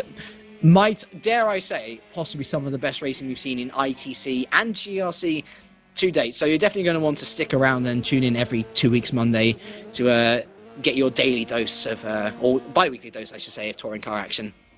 Absolutely. You don't want to. I don't think after this little triple you're going to want to miss ITC this year. We've proven that it's just as feisty and fun as it ever has been, and it's not going anywhere any quickly, although it is a shorter calendar this year than we used to, so maybe it is going away a little sooner. But the best things always don't last. I think it should be worth saying that if things go successfully this year, I think there's every right, or there's every possibility that the calendar might extend again next year. Oh, I'd hope we do. I think it was in response to the end of year surveys, for example, and the general feelings about the series that we had a bit more of a condensed calendar for this year. Fingers crossed, though. Fingers crossed. If everything goes well, if everything's successful, And if we have the wonderful size of a grid, which we have like today, then who knows, we could see it re-expand into years to come. Yeah, we could. ITC, when we introduced it back in 2013-14, was a smash hit. It had its problems, but when does things not have the problems? But it has really developed and become the series we know today through this constant going. And, well, here we go then, ladies and gents. We're off to start the second formation lap. And, well, it's going to be a case of, oh, lordy. It's going to be a case of Adam Taylor's jump the start. Or jump the formation lap, but something's happened. But nonetheless, we do have a Rod Ball 1-2 to start things out here. Nicky Jakovic and Adam Taylor first and second. Then it's Chris Hack third. He does get P3 after the results taken from one lap back. Daniel Brewer P4. Then it's Adrian Holm P5 for Enterprise GP. Niranjan Kumar 6 for Woods Racing. Sven de Vries 7th for Adonis Engineering. David Junt 8 for Streamline as we have restarted. Yeah, just to confirm, there was a slight mess up there. It should be the grid from the end of race 1, the official results. What we had here was the grid, which was the actual finish of the race after lap 12. It should be Brewer in 3rd, Holm in 4th, and Hack in 5th. So I think Chris Williamson just changing that to the actual stuff, and then we'll be good to get going again. Yep, and we will get going very, very soon once that's, Chris Hack now P5. So back we go. Back to the grid. We've got to wait 30 seconds. Our factor man actually gets a call out twice in one race this time. Gets double his job. Unfortunately, no extra pay, which is a shame. But nonetheless, both Rod Balls back on the grid. Everyone will be lining back up on the grid to have another go at the formation lap with the now correct grid. Both VOD balls with liveries this time around as well. I don't know how Adam Taylor's managed to do that, but we've got two pink cars at the front. He's managed to do it, so double the charity liveries on there, but also weight, which is not good. But nonetheless, off we go. No jump start from Taylor this time. Jakovic and Taylor both go. They get the weight just as they launch off the grid. It is Jakovic first, then Taylor second, then Brewer third, Holm fourth, Hack fifth this time, all in the correct order. And then it's Niranjan Kumar P6, Sven de Vries P7, David Junt P8, Bartavos P9, David Franchich 10th, Whoopke Hoekstra 11th, I'll go to today 12th, James Wilson 13th, I'm not even going to the teams because you all know now, Jeffrey 14th, 4th, Jeffrey 14th, 4th, Fournier 14th, White Jurkas 15th, Cam Bruce 16th, Wick 17th, Friday 18th, Ryan 19th, Warby 20th, Caranta 21st, Ladine 22nd, De Vries 23rd, Shepard 24th, 25th Foster, 26th McLeod, and Thomas Hinz rounded out in P27. And we've got more than enough time to talk predictions this time, James Kirk. Yeah, so a couple of drivers you're going to be wanting to keep an eye on. Chris Shepard, Lewis McGlade, Thomas Hinz right there at the back of the grid. Expect to see them come through if they're able to stay out of trouble. Kevin Ryan as well down there in P19 showed great pace early on. Behind his teammate Fidek, he'll be aiming to get inside the top 15 to possibly gun for a good starting position in race 3, of course. The main talking point, of course, how will the BMWs fare at the start? And how will they fare further into the race with the 45 and 36 kilograms that they both have? Will the front wheel drives behind them be able to give them a bit of grief? And how about the guys from 6th to 10th? Kumar, such a great first race, P6. What can you do from there? Sven de Vries, who had such a fantastic start in race 1. Is he arguably in the best position to get a good result for himself there? Junt, great driving in race 1. De Vos, great driving in race 1. Franchich, a little bit unlucky in race 1. Some drivers with points to prove. Some drivers with a bit of damage limitation to do as well. For me personally, I'd say my favourite to win race 2 is going to be Sven de Vries there in P7. I would not blame you for saying that. I'm going to go for someone different by proxy. And you know what? I'm going to go for Chris Hack. I don't think 9 kilograms are going to affect him that much. I think that's a very fair comment. I don't think that 9 is going to hurt him that much as it Nicky's and Adam's weight is going to hurt them. A couple of cars just lining up back into the grid, and we will be going very shortly. Thomas Hinz will be the last one slotted into P27. And we will get ready to go. So Nicky Jakovic, pole position for race 2 here at Donington Park. We have 1 light, 2 lights, 3 lights, 4 lights, 5 lights. For the second time, we are off and away, and he gets as good a start as he did last time. No nonsense from the Bosnian. Look at Sven de Vries, though, into P3 before he even gets into turn 1. What a start from the American, and Chris Hack's not gone badly too. Holm gets a slide on. pushed out slightly by Brewer. He will now drop to P7 behind David Young, who's had a good start too. Then it's Brewer, Hack for P4. Hack has gone up a place, and he will be chasing down the likes of De Vries, who is at a barnstormer, who's already on the back of Taylor. And now that P3 is looking like a potential P1 for the American, but we got the likes of Home, Franchich all the way back in P9. Don't count them out either. We got James Wilson 12th, Jeffrey Fournier holding on the points, Cameron Bruce at P16 challenging. But at the moment, it's all Sven De Vries under threat from Chris Hackos. It's not all Sven De Vries. Might be a bit of a hack attack about to happen.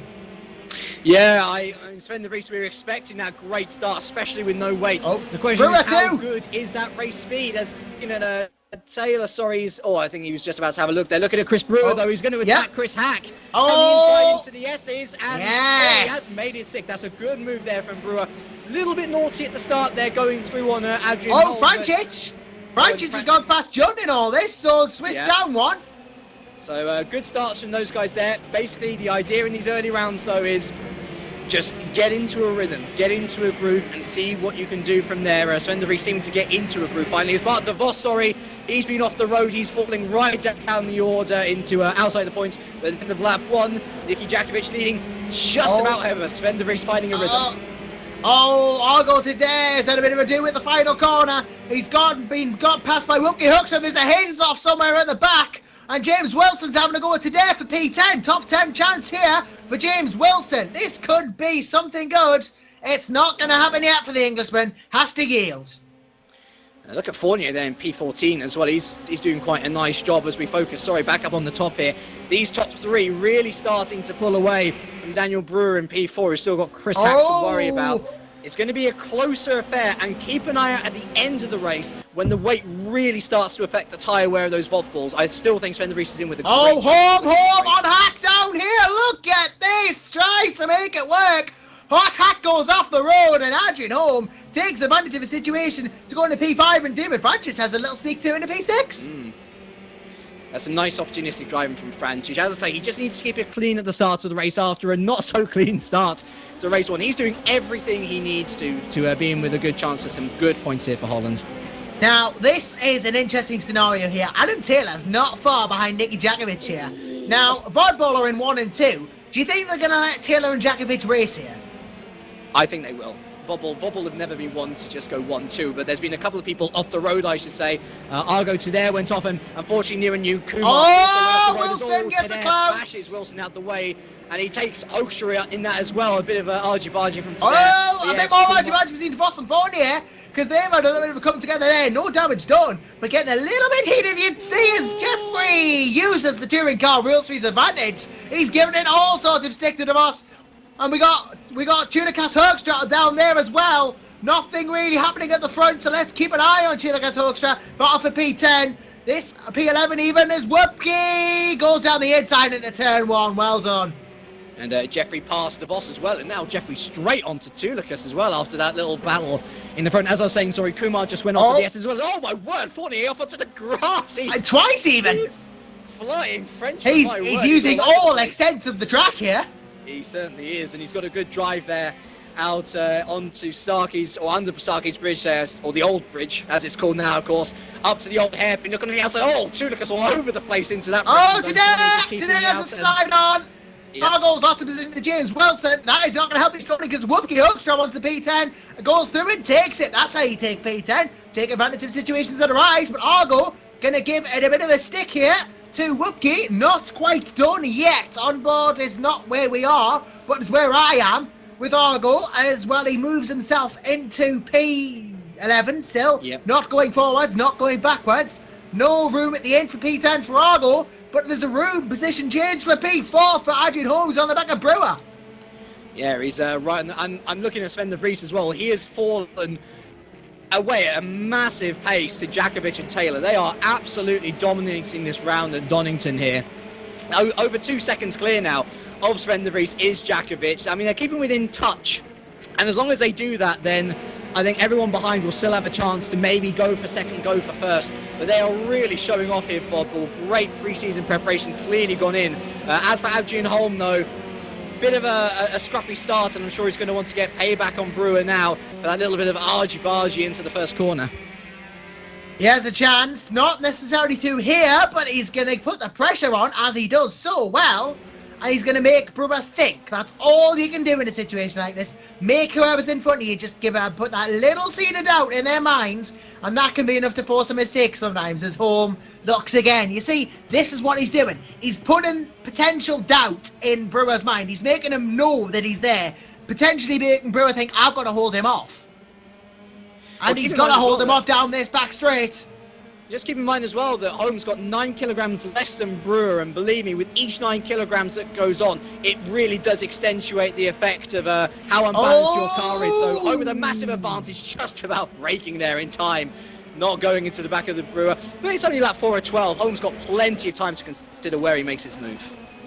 He does, yeah. Djakovic starting to open the taps on Taylor here, mind. So perhaps Adam knows he's not as quick and has given Nicky a bit of room, but Adam Home barely got enough room to attempt to manoeuvre on Daniel Brewer, and will not get the position done just yet, the Swede. He's going to have to wait a little bit longer before he gets his chance, but he's going to force a chance sooner or later. I can just see that it's going to happen. James Wilson has a chance on David Hunt, and this is an interesting battle, Toyota versus Ford. Wilson, we know, is a good driver from his exploits in Super Cup. Hunt is so experienced. A good battle of the minds here with P8 as well. And they've got a train behind them with the likes of Jeffrey Fournier, Bart DeVos, Argo today, Wright, Julicas, all behind them, scrapping it out for the lower positions as well. Yeah, so it's actually Toyota, Honda, and I guess you can count the Mitsubishi in there as well, and Wupke Hochscher already just behind. Bart DeVos has been working his way through that little middle pack there. He's just gone past Adair and Tulikas in the last couple of laps, so he's making some good headway. Yunt just about holding off Wilson, though, who's looking really feisty. A really good showing once again from the Englishman. Oh, he's gone for it. The inside of Yunt. He's going to be on the outside of the old wow! He's going to have to brake later. Oh, contact! Well, that's gone wrong. That's gone from 10 to 0 really quickly there. Off goes Wilson, off goes Yunt, and it's all gone wrong for both drivers. Jeffrey Fournier does that I'm going off of that turn club, and then it's all going today, who's thinking I can have a chance here. Well, Bart DeVos was the main benefactor there. He just gains another position quite easily, and Fournier a little bit rattled is going to be a little bit slower going through there, as well as we should really look back up to fourth here. Brewer just about holding off Home. Another factor is just about to join this party, though. David Francis just hooking onto the back. Chris Hack as well in P7. He's only got 9 kilograms of weight ballast, so it's possible that he's just holding back a little bit. Oh, wow! Diego Caranta became within inches of rolling it there. He's in P15. He got like a couple of inches more tilt, and he would have rolled that Civic. And that is the easiest car to roll as well, so it shows just how hard it is to keep it on 2 wheels, 4 wheels even, on this circuit. Philip Morby giving them some serious opportunistic thinking here. I'm going to think I can have you if you spin that or roll that. Hold on, Brewer. I think we might see a little... Oh, and speaking of spins, today's had one. Argo has had one. He's gone a bit topsy-daisy there. Argo today, what actually happened? I'm not sure. Oh, I think he did actually roll it almost today, and that's why he's down in 20th. And just to confirm, by the way, Home did get past Brewer into turn 1 there. Just a little bit of good slipstreaming, good exit out the final corner. Fournier, John for P9, clouding each other. This is going to get messy, if this continues. And oh, John! It's getting so weird. Bart DeVos is there to take advantage. He cuts the corner. And now the ball's got off. He cuts the corner, DeVos. I don't blame him. Oh, Yunt's going forwards. Yunt's cutting more than anyone. He's gone rallycross mode as David Yunt. He has to give all his positions back. Oh. And he's down in 13th. That has not helped the Swiss. And DeVos just goes a little... Whoa! Oh, that's more than a little wide. And he just about recollects it up. So Fournier 9th, Tulikas in 10th. He was 14th a couple of laps ago. Wilson 11th, DeVos 12th. And Yunt, he doesn't... Actually, he only loses positions out of that, Joshua. He doesn't have to give anything back, to be quite honest. Yeah, well, he lost position. That's him giving it back. And meanwhile, look at this. We've got a lovely train for 3, 4, 5, 6, 7. Home backwards all the way back to Hack. Home has actually gotten past De Vries since we were last with him then. Oh, yeah, well, he has then. So, yeah. Potential podium for Home. So, Djakovic and Taylor are still running away with it. But this train is looking fun. I'm wondering whether Home, now he's past De Vries, might start to make an impact on Taylor and Djakovic's lead. 5 seconds he's going to make up, though. 5 seconds over 6 laps. 5.3 seconds. We'll keep an eye on it. He's got half a race to do it. We'll wait and see. But look at Chris Hack and David Francis now really starting to pressure Daniel Brewer, who clearly is unhappy with the weight that he's been given. Yeah, well, he was actually asking for the extra 9 before in the pre-race practice. So he was given the wrong weight. Now he's got the right weight, and he's not really benefiting from it.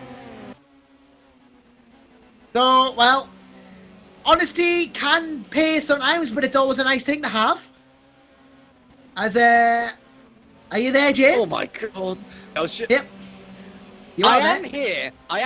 I was just clenching everything on my body watching McGlade and Carentha go side by side down the Craner curves. I thought it was going to end in tragedy. It didn't, thankfully. Yeah, not the easiest corner to overtake at the Craner curves. Very fast, and it can go all wrong in a fast corner if you're not careful. Cam Bruce out there to pick up the remains if it does. But speaking of things going wrong, Carantha has got it wrong. He's just lost 2 positions. Well, yeah, yes. Cameron Brewster's in the points. Which sounds surprising, but it's not really. No, it's good stuff from Bruce and just staying back, waiting for everything to go wrong ahead of him. And he's benefited once again now. I've been keeping an eye on this gap between Holm and Taylor, or Holm and Jakovic, I say, just out of pure curiosity to how much time has been gained over one lap. 5.3 at the end of last lap, 4.5 at the end of this lap. 8 tenths in one lap taken out of the lead by Adrian Holm. He is flying. Yeah, he's on a mission here as Adrian Holm. Jeffrey Fournier on a bit of a mission of his own too. In P10, he is giving it the full works, trying to get past on Tunicas, and does. Tunicas gets a bit of a squiggle on it. James Wilson takes advantage. So P10 for the Englishman. Nice little opportunistic move. Always there in case things go wrong.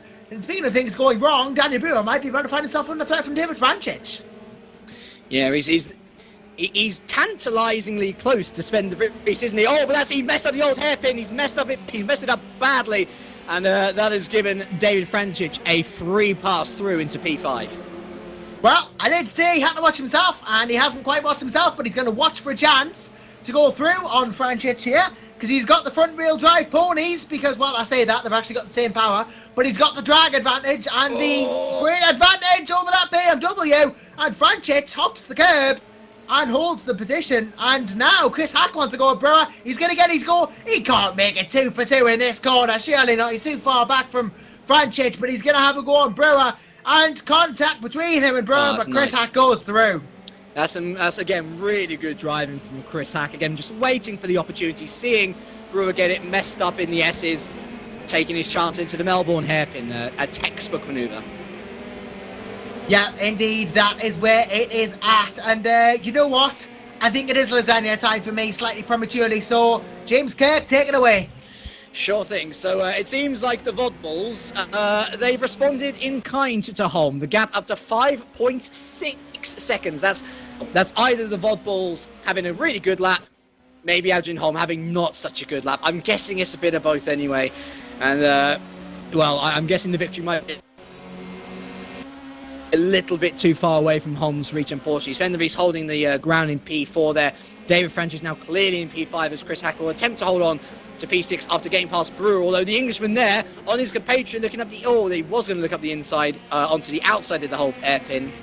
Old hairpin, going all cockney, and Chris Hack has messed that up himself as badly as I've messed up my words. So Brewer straight back through to P6, Chris Hack back on the road in P7. We've got Hoekstra 8th, Fournier 9th, very close behind, Wilson 10th, Sulaclas 11th, De Vos in 12th, Yunt 13th, McGlade up from the back into the points in 14th. That's some good stuff from there. He's having a nice little scrap with his own compatriot, Cameron Brewster there, looking to score the first point of the season for Zedric in the Toyota Corolla.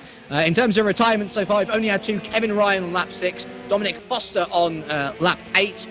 So that is a Hinds and a Streamline Engineering down, unfortunately. So I'm thinking, is Cameron Brewster going to have a look into the S's? No, he's not. So Lewis McGlade just going to hold him off for now. Still a 1.3 gap between Jakovic and Taylor, by the way. I think they've got this one pretty on lockdown. And, well, for those of you at home thinking, oh, well, is the rear-wheel drive now too overpowered? Donington Park is one of those circuits where it really is going to suit the rear-wheel drives a bit more than the front-wheel drives. A lot of corners where the traction for the rear-wheel drive works in its favour massively. So 10 to 15, we'll see how they deal with that in due time. But we're still heading through race 2 at the moment. Whoopke Hoekstra just about holding on to P8 here from Jeffrey Fournier by. And the Frenchman's had a bit of a wild race so far, not been without its contact, but doing very nicely. And behind Whoopke, sorry, we've got a much better battle. Oh, no, we don't. No, we don't have a better battle. Oh, Tulicus, oh my word. Tulicus was tagged there by James Wilson. again, it seemed like one of those ones where there was just a little bit of overlap. They didn't know where each other was. James Wilson clearly coming the better out of that. Right to Lucas, a passenger heading down the crane of curves. Bart DeVos benefits, he's up to P11. David Jump benefits, he's up to P12. Right to Lucas, he is down to P13. And it looks like Adrian Holm has had a bit of an issue here. He was in P3, he's now down to P5. And it seems like he just went a little bit wide at Cop Ice there. So Sven de Vries back into P3, Francis jumping to P4, and Holm in P5 as Tulukas is out, unfortunately. And let's see what happened to Tulukas there. Was that a disconnection? It looks like a straight disconnection, unfortunately, for Right Tulukas, which is a real shame. Gerrit de Vries out as well. I hope we're not having a repeat of the mass disconnection that we had last time, but that's a real shame for Tulukas, out of his race after such a good battle with the likes of Wilson. Came to a head, unfortunately. Let's have a little look. There's another pass further down the field. Sorry, so for P8 and P9, Jeffrey Fournier finally gotten past Whoopke Hoekstra. He got the Melbourne hairpin completely wrong, and on exit, Fournier, better traction out, took the position quite nicely. So Fournier up to P8, Hoekstra now down to P9. We then have, of course, Wilson P10, DeVos P11, and DeVos there and Wilson in very good positions. The reverse grid of 10 to 15. You want to be as high up in that 10 to 15 as possible, and that is where the Englishman and the Belgian both are, as Chris Shepherd there has just overtaken Argo to there. He got turn 1 horribly wrong to there. And Chris Shepherd, of course, who was starting near the back of the grid, our man on pole position for race 1, back up into the single point in P15, so we'll be pleased with that recovery, I believe. David Jones also off the road. They're all falling off. So Cameron Brewster through to P13. Lewis McGlade up to P12, and Shepherd up, he gets another point, P14 for Chris Shepherd, and Argo Tadare actually going to overtake David Junt as well, so Tadare up into P15 himself, although, oh my word, he got that horribly wrong through the old hairpin. He just about shapes up well enough to keep his car in one piece, thankfully. Jakovic further extending the gap to Taylor, 3.6 seconds behind between the two. It's crazy close, and talking of, well, not crazy close, what is crazy close, I should say, is a battle for P3. Sven de Vries really has not been able to kick on. I'm sorry if I'm lagging, by the way. But yeah. Oh, sorry, there's been off. Oh, Jakovic. Oh, my word. Jakovic has had an off. And he's lost out to home. Let's see what happened to Jakovic. Oh, he just had a spin. What a bizarre incident. Nicky Jakovic spins out of the final corner. Adam Taylor takes the lead of this race. Sven de Vries up to P2. Francis P3, Holm P4. Jakovic down to P5.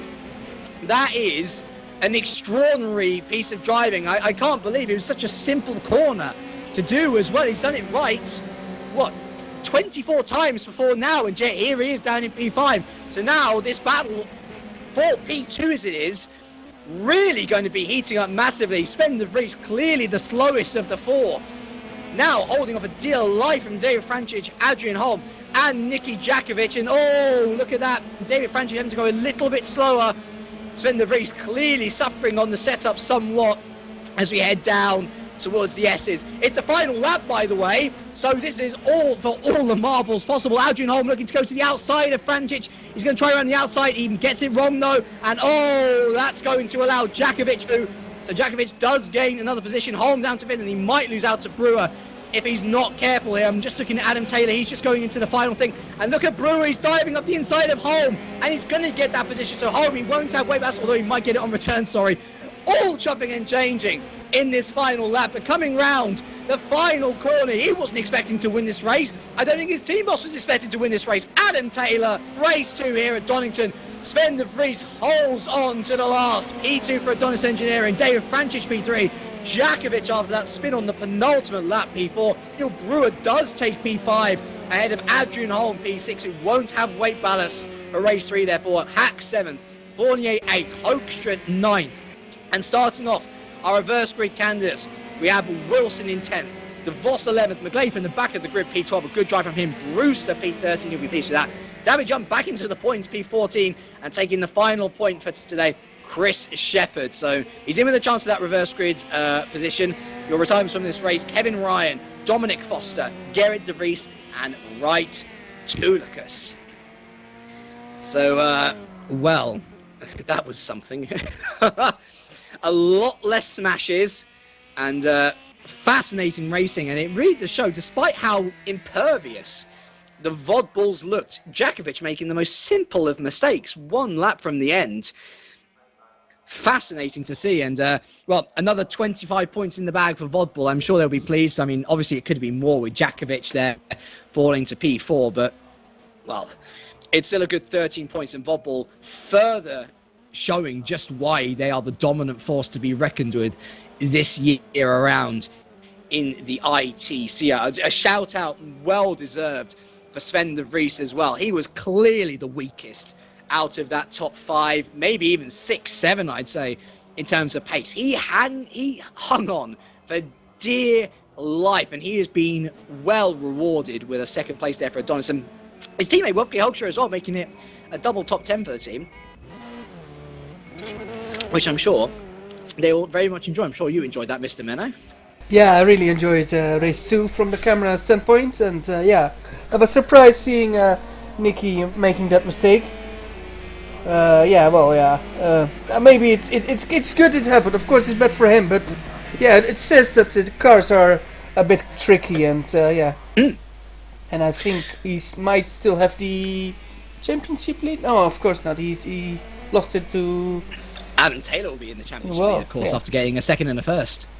That's very good for Adam Taylor, and I think yeah. We now have both footballs in the championship lead, or both drivers were in the championship lead during the races, so yeah, it's very interesting to see. Conversely, however, that does mean that Djakovic will get a better starting place for race 3 and less weight as well. Adam Taylor's going to be shifted with the whole 45 kilograms of weight bars, which I'm sure he won't be too happy about. So it might be good for Djakovic. Of course, we do need to see how these guys handle the reverse grids of 10 to 15. That's a lot of cars to get through if you want to get a very good result in race 3. And unlike World Sports Series, where we have a reverse grid, and or I should say, just like unlike World Sports Series, there's a lot more variables, isn't there? With World Sports Series, you've got a bit of time to actually get your race underway and to make your way through the field. With ITC, there's almost not enough time, is there, to get back to the position which you were reversed from?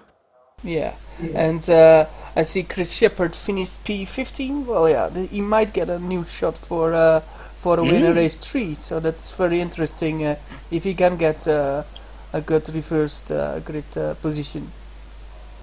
I'm sure he would dearly love that. I'm sure. I mean, it's sort of been a bit of a theme of Chris Shepard this year, showing so much good pace and then none of the luck going his way. Sometimes the bad luck is of his own making, and I tell you what, more times than not, I would say this year, it's very much being caught in the wrong place at the wrong time. So I'm sure the Epic boss Lee Davidson will be fingers crossed for his driver. His other driver, Fournier, of course, doing quite well to slice through the field, a top 10 for him. And nice bit of work from Brewer as well, who was clearly struggling with that weight to make that final move on Adrian Holm to snag that final top 5 position. He actually gains, but he loses weight overall from race 2, but he still gains weight effectively for race 3 with the 9 kilograms. Race 3 is really, I would argue, where it is all at, though. We always get new race winners every season from these reverse grids.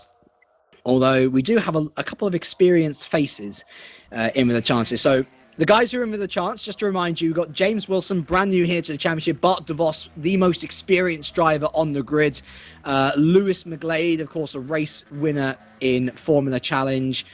Plenty of podiums across the board. I think he's won races in ITC as well. I'm pretty sure of it. Cameron Brewster, another experienced head, of course. Taken podiums in World Sports Series. David Junt, he's won wins in World Sports Series. I think he's won in ITC as well. And of course, Chris Shepard there, the man who took pole position for race 1 here today, in with the chance of that as well. I'm just going to have a little look on the things. Have we got Mr. Anderson back? Yeah, we've got him back. Mr. Anderson, welcome back. This is the thing, ladies and gentlemen. Unlike James Kirk, I can't get my timing right. Well, it's good to have you back. Djakovic spun, penultimate lap. Adam Taylor took the win. Well. And in terms of our reverse grid, it's either Wilson, DeVos, McGlade, Brewster, Yunt, or Shepard in with a chance. Yeah, I mean, That is, well, I've missed race 2. I can't get my timing right. I never get my timing right on the starts of races, usually when we actually go to the race. But my lasagna was nice. That's a little Good. That makes up for everything. So, moving into race 3 then, we have a fascinating prospect ahead of us. I've been talking about how there always seems to be new winners in race 3, and it's going to be interesting to see in particular how the likes of Taylor and Jakovic, who have been so dominant throughout this race evening, how they will deal with weight balance, and of course having to get through another 10 or so drivers before they get back up to where they were. Taylor now with 45 kilograms instead of 36. Jakovic, he finished P4 overall, so he's now got 18 kilograms instead of 45. Yeah, and the reduction in weight might seriously help. But of course, speaking of help, we have the people who are eligible for that reverse grid, as James Kirk has already went through. We're just waiting for the official word from Chris Williamson about who is going to get it and what the magic number is going to be. And we don't have it yet, but apparently some weird things going on with the server, according to Gerrit de Vries. Well, there's been a couple of disconnections. We saw Gerrit de Vries and Wright Tulicus disconnecting near the end, but nothing like the mass disconnection that we saw in race 1, thankfully. Yeah, so at least we've not had touch wood. We're not had a repeat of that yet, but I've got my wood here weights as well. have been applied. That's Taylor, de Vries, Franchit, Jakovic, Brewer from 45 to 9 in decrements of 9. All getting the kilograms. Friend de Vries says no weight plus. He worked so hard for it. The fact that he finished P2. We have the risk number. 12. First number is 12. So that Lewis means McGlade on pole. Lewis McGlade on pole. What a sight that's going to be. Bart DeVos alongside him on the front row. James Wilson, McGlade's own. He, of course, owns Aurora Motorsport, McGlade. His own driver behind him. And then P9 would be Wupke Hoekstra in the Adonis rear-wheel drive. Very good starting position for Wupke Hoekstra. Yeah, I've just heard that Argo today in the YouTube comment saying he can't join the server. That is probably worth notifying somebody about that.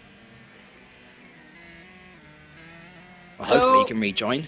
Yeah, if he doesn't rejoin, we'll have to let someone know. But yeah, Lewis McGlade on pole, where he'd like to be, where I'd quite like him to be, because he's good off pole. And this is looking to be a very interesting race 3. Yeah, it's a shame for Cameron Brewster, of course, who had a great race himself to finish P13. He'll be kicking himself. That's the Paolini effect right there. Have a great race, still don't get reverse grade pole. The Paolini effect. I love how that's become a thing this year. I feel so sorry for him, and actually he's had a bit in recency to pick up event. Wilson, Hoekstra, Fournier, Hack. Those are the front 3 rows of the grid. It is a pretty strong field, isn't it? It seems like James Wilson's getting some yes. messages from me as well. If you ping him, use James Kirk instead of James, just because then it's James Wilson. Somehow, even though you're alphabetically first. Address me by my full title. Yep, use Captain James T. Kirk of... No, don't use Captain. That won't send to anybody. It might send to Cameron Brewster because that's next closest, but... Oh, we're having the P word thrown about in the chat as well. Plato. Oh dear. Well, yeah. That's, again, it's why we have the DC. I think that's something that the ITC crowd are going to learn very quickly this season. There's going to be some clamping down. Were you looking at Ladine? Yes, I was looking at Ladine. We were looking at Ladine going sideways or on 2 wheels through the old hairpin. But yeah, there's going to be some harsh punishments certainly this year because it's time to crack down on the bad driving. Certainly, there's on the limit as you would hope and expect to see from ITC, and then there is over the limit. And I think Sven de Vries actually puts forward a very good point. I think Jeffrey has improved a lot this year in terms of his racing quality. So even if he has had a bit of a poor race, again, that's for the DC to decide. It shouldn't speak for him as a driver overall, certainly. Oh, absolutely not. Everyone can have a bad race. I had a bad race once, World Sports Series 2014. I'd rather not talk about it. Sven de Vries will most certainly not like to talk about it, but nonetheless, it's a point that everyone has a bad race. It's just getting over it and moving on that counts. Exactly. So, should we take this opportunity very quickly to have a little look through the calendar that we Yes, have we coming should. up? I'll let you do that. So, obviously, we're here with Donington first round. We then head to Estoril in 2 weeks for round 2, Portugal. We then head to Tor Poznan in Poland, the first ever Polish Touring Cup for round 3. We then head to the Circuit de la Sarthe to tackle the Bugatti variant of the circuit in France. Dubai Autodrome, a shortened variant of that, is going to be round 5, and then we round off our season with Interlagos, which of course was the finale of the 2014 International Touring Cup. So a great varied calendar there. We've got some twisty tracks, we've got some long straights, and we've got some very interesting elevation changes as well. So I know you're looking at Ladine again. Again, yes. Yeah, He's but, become a source of my attention, this little session. Yeah, all over the world, plenty of variants of tracks, and it's like I was saying throughout race 2. Don't fret if you think that the Vodballs are super powerful round Donington. This is meant to be one of the better tracks for the rear-wheel drive. If we look at Estoril, for example, Dubai, Interlagos, they're going to have a little bit less dominance there, I feel. Yeah, and well, speaking of the Brazilian Touring Cup to 2014, that was the last race I actually drove in ITC. I've not Really? touched the wheel since, so I've not driven since then in ITC. I've done a couple of series this year, but that was my last ITC race, so it's almost gone 2 years since today. I think my last race was the Austrian Touring Cup last year. I remember doing really well at Zolder in the Belgian Touring Cup. I got 3 sixth positions in a row, and then I think I didn't have as good an Austrian Cup because I came into a bit of contact with people, and then I ended up doing university stuff. But you know, I think which I'll end up doing this year. the what? Sorry. Which I'll end up doing this year, university things. Oh yes, of course, yeah, and I'm no longer a student. Yep, you've got the old big bad world out there to go and have a look at now. Help me. I know it's probably going to be all right though. Looks like we're. I'm just saying, it looks like we're.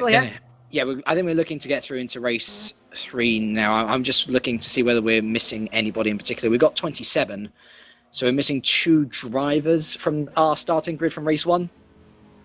Yeah, I think we might be, but yeah, 27 we have. Okay. Oh, well, we've dropped 2 somewhere along the line then, but There's only so long we can wait. yeah, we gotta get going. Gotta get going, you know. It might be a late finish, but that's ITC, and we've still got the interviews. We've still got the interviews of the top 3 from each 3 races, and any potential guests that might have time for if we don't always get all of the top 3. But you know, interviews are one of those things where sometimes you got to pick and choose. I find that sometimes, but yes, we shall. We should set the precedent now. Top 3 in every race are always welcome for interviews. If we don't have 3 interviews to give, then other guests are welcome. Yeah, that's pretty much how I've always worked it on my interviews, so I'm not really changing anything. No one's really changing anything in terms of driving in this race. I mean, you're same the top old, guy except for the fact that Lewis McLean's on pole. Nothing really has changed. Will he jump the start? I think he's probably not going to. He's done that a couple of times this year. Don't get too excited, Lewis, all right? Countdown. Yep. You remember there's a countdown, you know, there's the lights. No, countdown. I tried to do Liverpudlian and I just end up sounding offensive. I'm sorry. Yeah, accents aren't my best bit, but, well... I'm working on it. Yeah, so that's something we can work on, but... Yeah. Just waiting now, I guess, for this race to start, and waiting indeed for the final race here at Donington. I should possibly, to anybody who's watching, check out the forums. Atlantic Series starting up this Thursday. We have the 2016 Atlantic Series. I am hoping to get a drive in that, but it's subject to team getting a 3 car. If not, I might not be very well off. Basically, go to the forums, check out all the information on it. If you fancy driving, go for it. We've got a completely revolutionized character. Got a completely revolutionized calendar for this year, so a lot more wider tracks, longer tracks, only 1 oval as well. It's been condensed, much like ITC this year. So if you were a bit worried about the experience this year after trying last year, don't fret. Probably going to be very, very different. Yeah, it's going to be a different season, this Atlantic Series. As I said, I'm trying to get a drive in it, but I don't know what I'll do if I don't. But if I don't do, maybe you do drive. Yeah, I could commentate. I don't know, but commentate. I don't know. Maybe we could do this arrangement, but the other way around. Perhaps. I don't know. We'll have to think of something. So it looks like Chris Williamson's become administrator again. He's just sorting out the grid and everything and the weights, and we should be underway very soon. Make Chris admin again. See, that's what we're gonna do. We're gonna build a strong community, and who's gonna pay for it? Unnamed other racing league. Yes, let's just go for some other racing league in the world. Preferably one with lots of money. So Formula One. Yes, get the FIA to pay for us. We're better than them anyway. Oh, shots fired. Anyway, speaking of shots being fired, hopefully no shots will be fired out on track as the cars take to the grid. The only shots that will be taken are shots for position, hopefully. And this should be a fun race 3, as the older the races have been. Good. As I say, watch out for Wupke. Actually, no. We'll go through what's going to happen for the race. You can blind through the grid, and then we can talk race. But yeah, I'm really looking forward to it. It looks a little bit cold out there. Rain always a possibility, of course. But let's just go through the grid, and then we'll talk who's going to win afterwards. Yep. So, you know what? I've done the whole grid once. We split the grid once. You did the grid this time, James. Sure. Okay. So it's Lewis McGlade on pole for Ice Cold Racing. Forget the teams, everyone knows who they're from. Bart DeVos P2 with James Wilson P3, Wolfgang Hoekstra P4, Jeffrey Fournier P5, he's ahead of Chris Hacken P6, Adrian Holm P7, Daniel Brewer P8. He starts off the weight ballast, guys, by the way, so Brewer with 9 kilograms, Niki Jakovic in P9 with 18 kilograms, Dave Francis rounds out the top 10 with 27 kilograms. Then start with P11, Sven de Vries, he has 36 kilograms, and Alan Taylor with a full weight ballast of 45 kilograms, he's in P12. Cam Brewster missing out on pole position for race 3. P13 with David Jump, P14. Chris Shepherd's P15 with Argo Tedeschi, P16. Naranjan Kumar starts P17 with David Fidek, P18. Carlos Andres Oladin starts P19 with Mark Wicks rounding out the top 20. Thomas Hinds starts P21 with Diego Carantha, P22. Philip Morby starts P23 with Wright Tulicus, P24. These are the start of the retirements, by the way. Tulicus with a disconnection last time. Same for Dominic Foster, P25. And then the two suspension-related retirements from last race, Kevin Ryan starting P26 and Gerrit de Vries rounding out the grid in P27. As for my thoughts on the race start here, watch out for Wupke Hoekstra, the lone rear-wheel drive on the front 3 rows of the grid. I'm not sure whether he has the pace to win, but he can certainly get a good start and challenge for the podium, I feel. In terms of race win, I'm going to say I'm actually going to go for James Wilson. I just think from P3, he hasn't had the best of races so far, yes.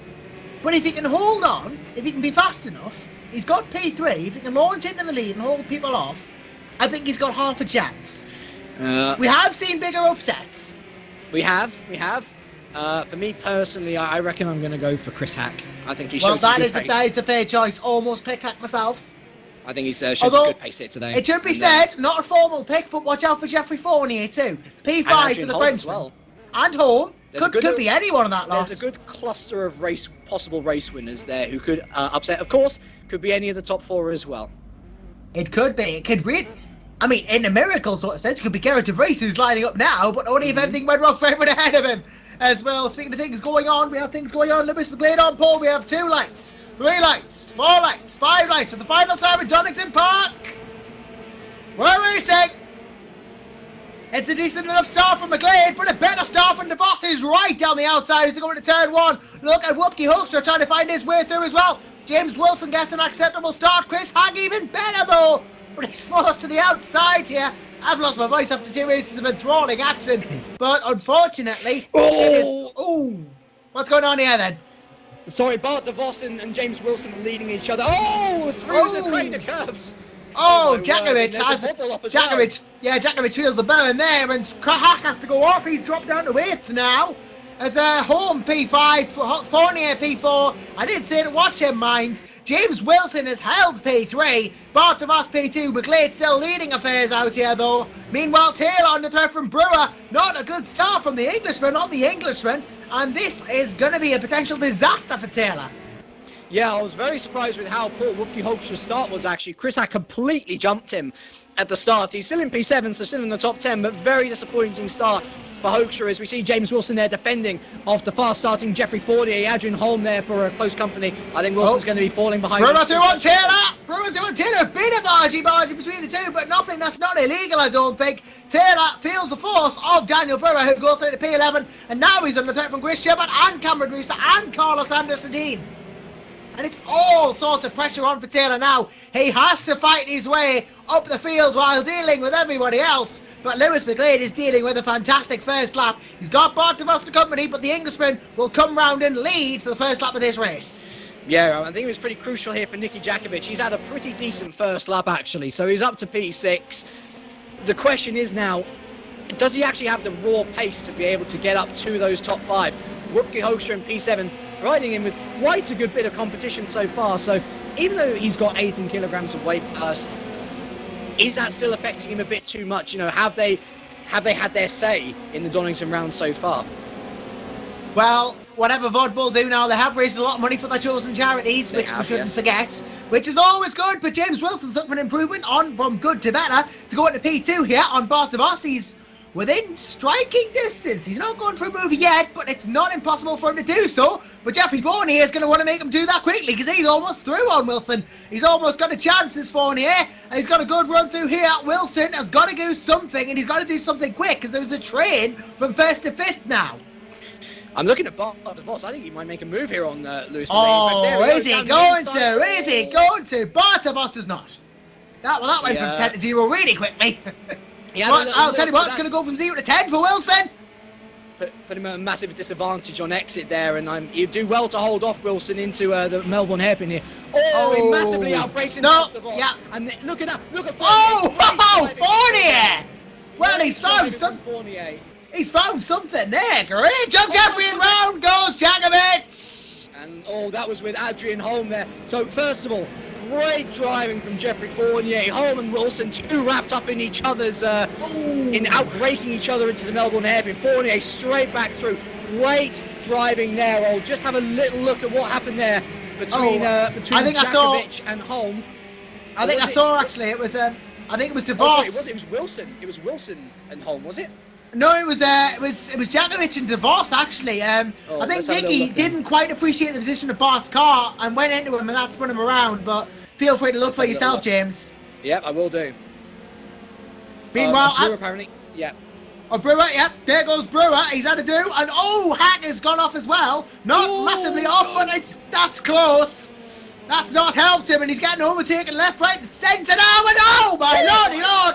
That is the first roll of the competition. Chris Shepard joins the I've Rolled My Car Club, joins the I've Lost My Front Right Wheel Club, and he's out of that race.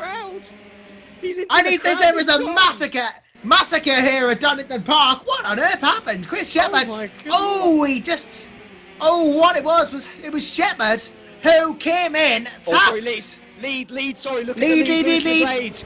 Lewis McGlade under lots of pressure from Jeffrey Fournier. He's up the inside into the Melbourne hairpin. This is where he took 2 positions in one corner last time. And he's something wrong. Look at that! Adrian Holm has Fournier. How on earth has he done that? Adrian Holm into the lead from absolutely nowhere. That's outstanding driving from Adrian Holm. A bit of a tap there from McGlade on exit. Great movement from the 2013-14 champion. Excellent stuff. He's on form to take his title again at this rate with moves like that. That was a stunner of a move from Adrian Holm. I'm absolutely speechless. That's great. And Lewis McGlade, out of all of that, was able to hold on to P2 as well. So he may have lost the lead, but he hasn't lost position to Fournier. And these top 3 are really starting to pull away here from James Wilson there on his own in P4. Bart DeVos in P5. I did go back and have a little look at Jakovic and... Adrian Holm gets a bit squiggly through there. That's not going to help him. He's got enough of a lead from Fournier and McGlade to not lose it. But mistakes like that add up and cost you if you keep making them. Wants to wrangle that car under control. Here's Fournier. Wants to wrangle second from McGlade. He's going for it. And through he goes. Really through he goes. McGlade now a little bit wriggly through old hairpin. Fournier again straight through on the undercut. Now it's a bit of a time to ask, is Fournier a threat to Holm? And more importantly, is McGlade a threat to Fournier? Because he's dropped back, but that doesn't mean he's not quicker. As he's going for it, down into 10. I'm lagging a lot. I apologise. The answer's no. I think it's Fournier v home from here on out. Well, Fournier v home, don't count out McLeod. Wilson's holding ground in P4, so any mistakes, these people will be here to give them what for as well. Home is making a break for it at the moment on lap 4, going on to lap 5. Jeffrey Fournier's got problems though with McLeod being there. He's not out of reach, which can be a problem if your opponent is quicker than you. It's worth considering as well here. James Wilson signed the close. DeVos, by the way, I did have a look at that incident. I tend to agree with you, Josh. I think Jakovic turned in a crossing. DeVos wasn't exactly turning into Jakovic. So again, DC to decide that one. David Frančić, of course, there in P6. Oh, home! He's gone off on the grass again! Again, no major time lost, but mistakes like that are going to grant gifts to Fournier and McLeod, and he needs to get that Chevrolet under control. It's going to be eating into his tyre wear, Josh. That's the main thing which he's going to be worried about. The soft tyres, they get you to the end of the race, but if you don't manage them well, then they're going to really start to hurt. Oh, Fournier! Big off there. He's gone well wide, conceded third to Wilson. So James Wilson in with it all of a sudden, and Bart DeVos right behind Fournier now thinking, I'm going to have a little go at you. Yeah, it's there's been a couple of people going off there, hasn't there? As there's been further movement down the field. Sorry. So it looks like Sven de Vries and Adam Taylor had a bit of a bashing together through the S's as well. Oh, look at this. Look how defensive de Vries goes. Using all of the track. Is Adam Taylor going through into the Melbourne? He's going to try. I don't think he's got the line though. No, doesn't have the line. And of course, suffering with 45 kilograms of weight. That said, though, speaking of people going through the Melbourne hairpin, David Johnson made a move on Chris Hack for P11. Chris Hack actually well down in P12. Not a good race for him, but David Young has made a position up on him. And Cameron Brewster and Jan Kumar having a little bit of a goal to go here with each other for P13, which is worth note. But what is more worth note is this battle for P2, because James Wilson is on the back of McLeod. Real problem for Lewis McLeod here. Does he score points for Ice Cold, or does he let his team score more points? You decide. That is the problem here. It's Aurora Motorsport versus Ice Cold. And, well, I would argue so far as to argue that I think Lewis, what's he going to do? I don't know. He looks like he's staying there. Yeah, Lewis has enough pride in his own team to think, if you're going to take the points away from me, you've got to do it the hard way.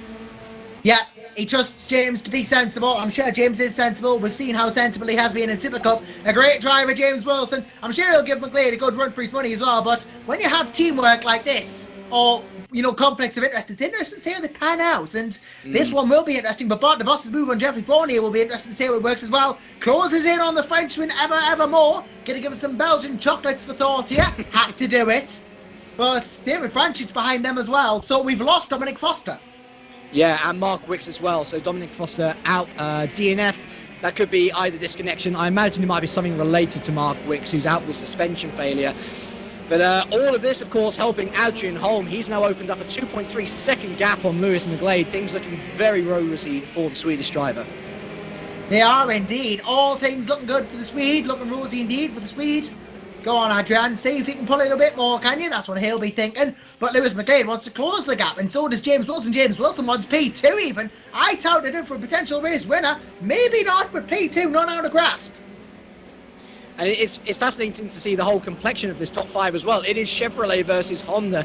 David Frančić, the only BMW, or the only rear-wheel drive to even keep up with this battle so far, and doing a good job as well of it is David. Possibly just holding back to see whether anything kicks off. We're only halfway through this race, of course, still a little way to go. And behind Frančić, then we've got De Vries still holding off Adam Taylor, Brewer 9th, Wupke Hoekstra P10. For those worried about where Jakovic ended up, well, he's just outside of the points in P17. That said, however, he's 8 points off from the points themselves. So got a bit more work to do to try and recover a point for himself from race 3. Indeed it does. That's how much work has to be done sometimes, as Wilson wants to make a move work on McLeod. Do you think he's too far bit back to do anything right now? He had to defend the Fournier first and foremost. Yeah, can't lose position to gain position. And Fournier, it might have been all in vain because the Frenchman's going for it. Down into the Melbourne hairpin. He can even get through before they get to it. He's got the superior line here. And he's got a bit squiggly, but he holds it. And that's Fournier now under threat on the cutback from Wilson. This is a bit of an enthralling battle we've got going on here. Wilson noses ahead going into the final turn and holds it. Oh, that's and good defence. Good defence, but Fournier's not giving up. Don't count out the Frenchman. He's there. He's there. Give it. You got to give him that. He is there. That was a really good recovery from Wilson, actually. He went wide at the S's into the sand, so he was at a disadvantage going into the Melbourne hairpin. Used the outside lines well to his advantage, though, and that's a great defence of his P3. Fantastic defence of P3. He might have to defend a bit more with Fournier where he is, but this is all helping Adrian Holmes just pulling away like mad. Yeah, 2.9 seconds the gap between the two. And Lewis McGlade giving a bit of respite as well as James Wilson enters combat with Jeffrey Fournier. But DeVos and David Franchic, of course, watching brief, looking to see whether they can't pick up any pieces. Time starting to run out for these drivers, though. If they want to get more points for their teams, it's going to have to happen now. Speaking of more points, Adam Taylor wants to rack up more points and cash for the cancer charities. Wilson went wide again, Wilson went wide again, and Fournier's through. Oh dear, look at that. Sven de Vries scores wide too. Brewer and Taylor through. So 7th place for Taylor. Fantastic. And Wilson, Wilson Fournier. A battle going on. We've lost Mark Wicks in all this. But DeVos is looking to line up both Fournier and Wilson. Thinks better of it. But there is an incident! So no, Wilson as well. Wilson. Well, what happened? I'm going to go back and look at that, but... Well, I'll just keep on with this, because Franchic, he was far back enough to not get involved with that at all, and he's going to go straight through and Bart DeVos into P4, so that worked out perfectly for David Franchic. Bart DeVos really caught in the middle of that, and, well, what is your view on that, Mr. Josh? Because that looks like it just looked like another coming together from Fournier getting a little bit too excited. Well, Jeffrey, by the looks of it, was coming across into the corner to go outside, and he goes round. Again, it's for the DC to decide, but Wilson knocks a bit for 6 by that, then clouts DeVos, and that, puts him ahead of DeVos for that point. And I do believe I'm back live, and Bart DeVos has gone somewhere. Yeah, Bart DeVos is P5 because Franchic overtook him. Yeah, Wilson, I think, actually gained from that. Yeah, and the problem might have to either give that back or take a time penalty. Wilson recovered well enough, but then he just clouted DeVos, so he went wide, and as I say, Franchic picked up the pieces, really, so it's hard to call that one, because Wilson was, of course, coming off the back of that incident.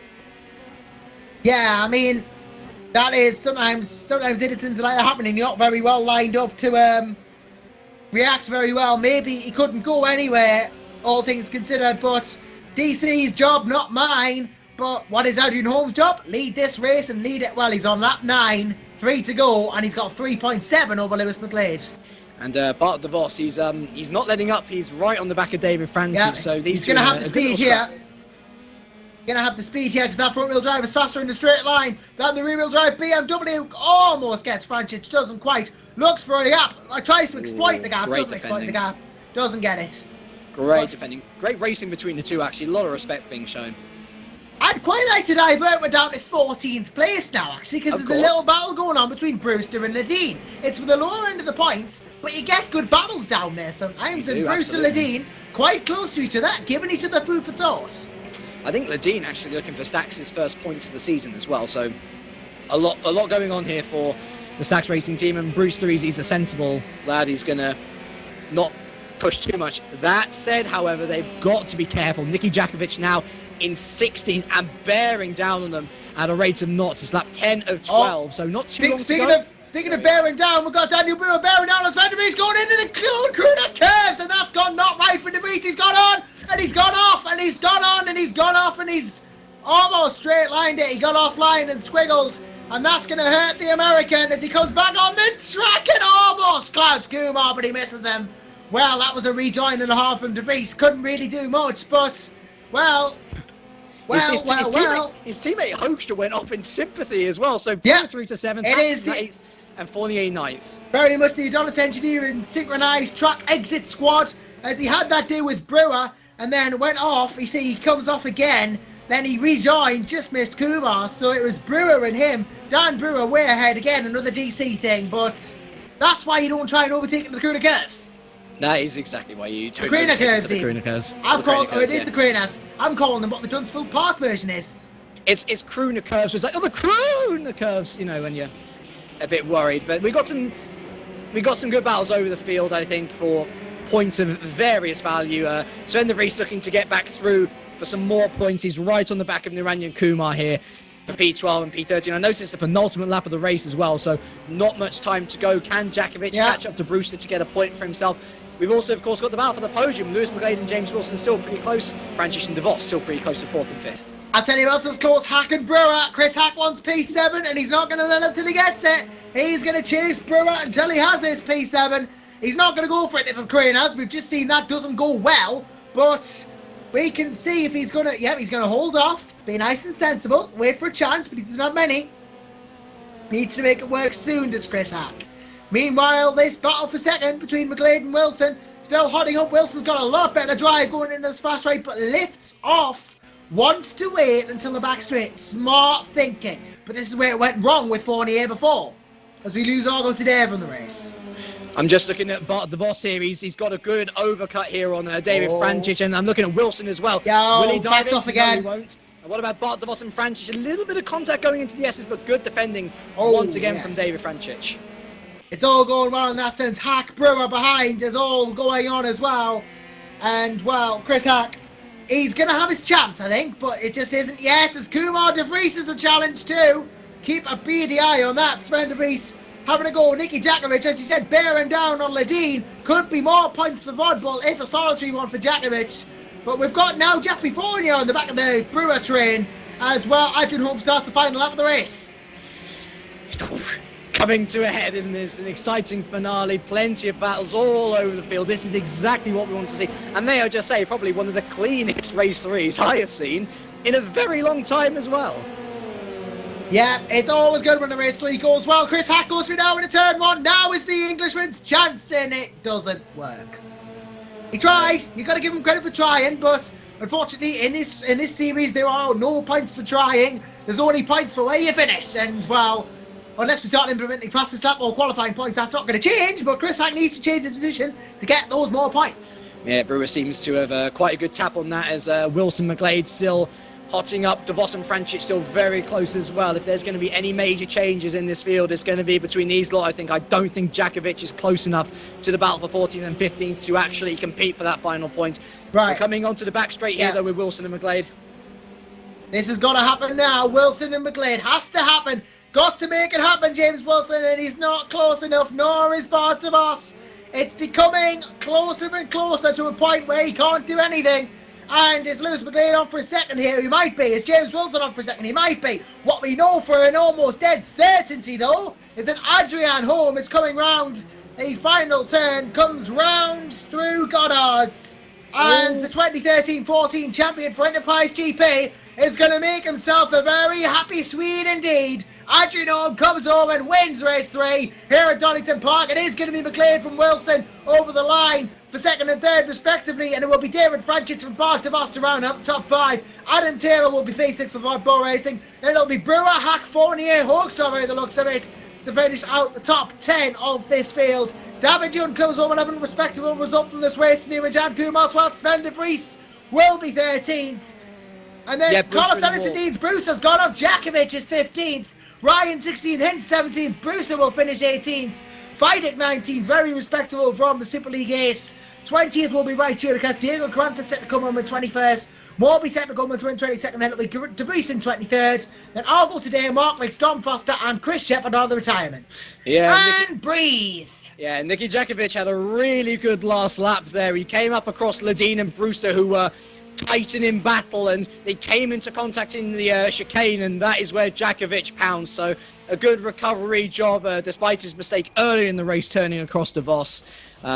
You know, as I say, a good job for Jakovic. But our championship leader then, going out of the first round, if I'm not mistaken, should be Adam Taylor, although Adrian Holm there, a very composed, very good victory for the Swedish driver.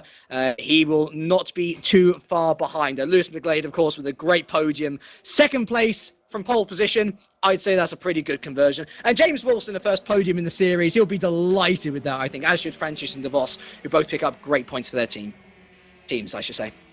Yeah. And Adam Taylor, actually, fair play to Adam Taylor, P6 with 45 kilograms of weight balance. He just stayed out of trouble and benefited massively. Yeah, I mean, you know, sometimes that pays. Sometimes that pays. It pays to be good, pays to be sensible, and Adam Taylor has done that, and indeed got a P6 out of it. So, well done, Adam. Well done, everyone who scored good results today. And, well, it's been just one of those races, hasn't it? It's been one of those rounds. One of those rounds. It always throws something up ITC, and today has not been any different. And I'll tell you what, if today has been any indication of how the rest of the season's going to be, I think I'm going to enjoy this.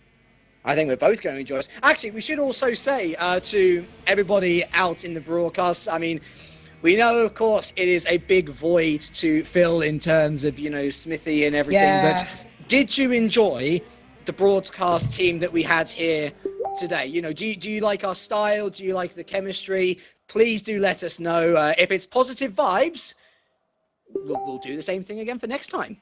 Yeah, of course, do leave your feedback to, if you're on the forums, we have a broadcast critique thread that you can go to and post there if you would like to make your comments known. If you would like to just say in the comments, that's fine too. But the more feedback, the better, because we know whether to keep it the same or switch it up for next time around. Because, well, we're always looking for your feedback on how to make broadcasts better. And, well, do feel free to have your say. Have your say. That's the last time I commentate on an ITC race then. Oh dear. I'm sure there's people who like you, James.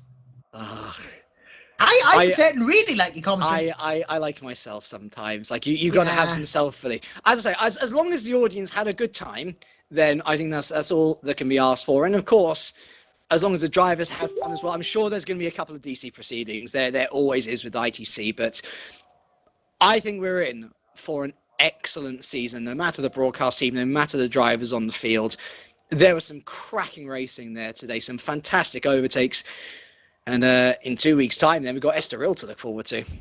We do. Apologies for this. I'm just going to bump up to the right room for a second because I've just noticed we're in the green room, not broadcasting for the broadcast room. That's how much of a... We are rebels, us. So hold on a sec. I'm just going to drag everybody up. User left your channel. You were moved. User was moved to you. And we're here. We are now doing things by the book. And Menno, I've been told to tell you to mute a Facebook. Your Facebook sounds are coming through on broadcast. So Menno needs to mute Facebook. But we can start with the interviews because we have none other than the one who just won race 3. We welcome to the broadcast booth none other than Mr. Adrian Holm. Hello. So then, Adrian, congrats on your race 3 win. It was a lovely little move to take you into that lead, by the way. It must be said. Just talk you through how our race 3, well, would you like to talk us through how your race 3 went? Race 3, I just stayed out of trouble. I don't know how many times I just took advantage of other people trying to make an overtake in the second to last hairpin, and I just overtook 2 people, I think 2 or 3 times into that hot corner. So yeah, from then on, just keeping it clean and going as quickly as I could. Yeah, I mean, it's always important to get a good race. I mean, race 1 and race 2 we saw as well. Obviously, it's how well you do all the 3 that matters, but getting at 1 win in the entire weekend always matters too. Yeah, of course. You always want to win, right? And knew I had a speed after race 1. We're really, really quick in the rain. Went from 24th, I think, up to 4th in 12 laps. So yeah, really good speed. In race 2, I was a bit too aggressive. Went wide and lost down to 6th from a podium spot with some ballast on. But yeah, I think that set us up for the race 3 win instead with a slightly better starting position and obviously no success ballast. Yeah, and of course, getting a good first round is obviously important to getting a good rest of the season as well, because the first round can be crucial sometimes just to feel the water and see how it goes. So it's good that you have got that start under the way, and hopefully your goal will be, as a former champion, to emulate this sort of form throughout the season. Oh, that would be fantastic to get another championship in the books, but long way ahead, and we'll see how it goes. But obviously, yeah, great to start off with a bang in the first round already, just being straight in the contention straight away. Yeah, well, indeed, thank you very much for joining us, Mr. Adrian. And it would be funny if you won the championship this year, because we would have gone home, Strana home, or home, Strana home, or something like that. No other person other than the Swede would have won the title. It's going to stay that way. And, well, speaking of staying things, we're going to move in a certain Mr. Sven de Vries. Howdy. Well, a good little bout for you as well. I must admit, my short-term memory is playing up, so I can't remember exactly where you finished. But you had a couple of moments there, especially during race 3, where we saw you go off a bit and then go all rallycross on the rejoin. Yeah, race 3 was a bit argy-bargy. It's typical ITC, so I wasn't surprised. I went completely off. Brewer decided to stuck his nose into like the turn 2 combination, so I was pushed onto the wet line and completely went off. Lost out on a bunch of positions, but other than that, I didn't have any practice at all. So to score a second place in race 2 was great. So other than that, we managed to score points in all 3 races with both cars, so that was good for us as a team. Yeah, I mean, always good little run as well. And you are, I think, the only Lancer team on the grid now, Adonis. So having your little exclusivity must be fun. Yes and no. I mean, it worries me that we're the only Mitsubishi team on the grid. We were by far slower than other people. So, results-wise, I think we did a good job. But yeah, at least we can say we're the best Mitsubishi team. So I guess that's. I mean, well, I'm just going to cut in. Sorry, you had by far and away the best start of all 3 races. Yeah, the starts were. So were it's great, something to go for, right? Well. Yeah. And it was fun.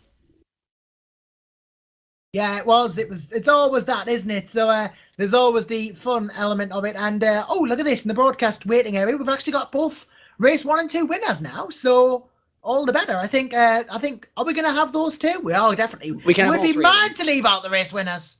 We can have all 3 of the guys in the interview room. Let's just have everyone. Let's bring everyone in at once. We'll just do it. Come on. Let's bring everyone in. So thank you very much, Sven, for joining us. We'll move on to Mr. David Franchich now. Hello, David. Hello. And you've had a very good little sling of races for Holland Racing Team there. Effective newcomers to GPVWC, and you've got them up to a fantastic start. Well, yeah, I have advantage compared to front wheel drive, so I can always count on grabbing some positions there. But first race it was disaster. I first missed the first corner, and then everything went down because I can't compete with the front wheel, as they can battle a lot harder than I can. But race 2 was good, and I'm pretty satisfied overall. Well, I'd be satisfied if I got those results you had. It was some really good results on Holland Racing Team, and the management of that will be certainly very happy with you. I think this, what has been, James, I think a fantastic signing in David Franchich. Yeah, I'm really glad for the team, and I hope to be even better in the following races. Yep, indeed. And, well, thank you very much for joining us, David. We have our final 2 interviews now. I'm just going to toggle the full button on the broadcast room, actually, so we don't get any more people, because I think these 2 are going to be the last. And we are going to start with a race winner in his own right, Mr. Adam Taylor. Hello. So, race 2 win for you, Adam. Congratulations on that. Obviously, we had a bit of a do in race 2. Actually, I think saw you take the lead. I wasn't around when it happened, so James would be more better suited to talking to you about that, I think. I should. So obviously, like you've got your second in race 1 on debut. Yeah. Great stuff already. Your teammate spins from the lead in race 2, so you inherit the win. Also great stuff. And then, of course, you finish it up with another top 6 in race 3, so you are effectively championship leader. Overall, lots of money going to charity thanks to the Vodball charity scheme, and lots of points to you personally, and a great start to the year. It's been really good.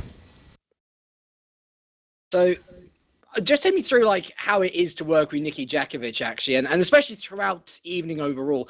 Does it scare you that you've got a teammate that was able to dominate so much, of course, apart from that one mistake in race 2 through the first 2 races overall? And do you think that you can rise to the challenge to try and maintain this championship lead, which you've worked so hard to create for yourself? I think I should be able to get closer to him in the coming rounds. I had some issues before this race with my PC stuttering all the time, so I only really began to practice on Sunday, so it's gone a lot better than I expected.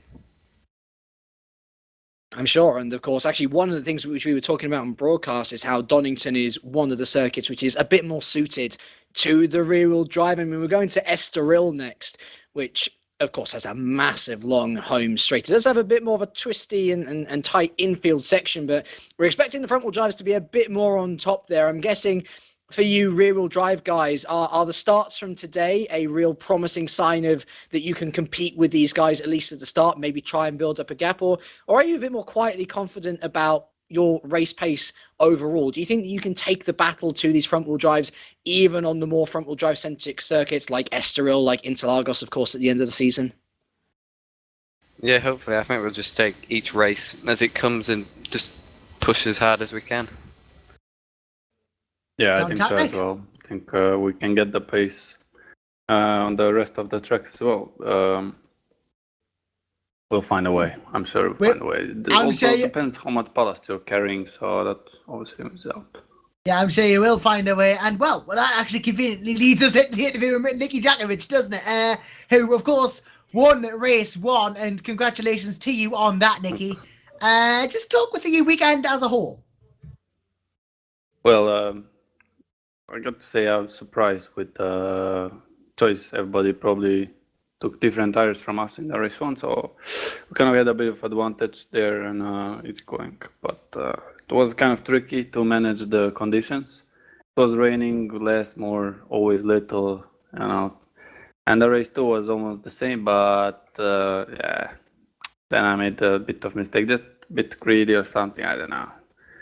So kind of a long event too, when you look at overall. Yeah, I mean, the wet race start on race 1, the rain did not help things, did it? I mean, starting on the wets, you really benefited, I think. Did that help you, or? Yeah, I think the wets really had a good start.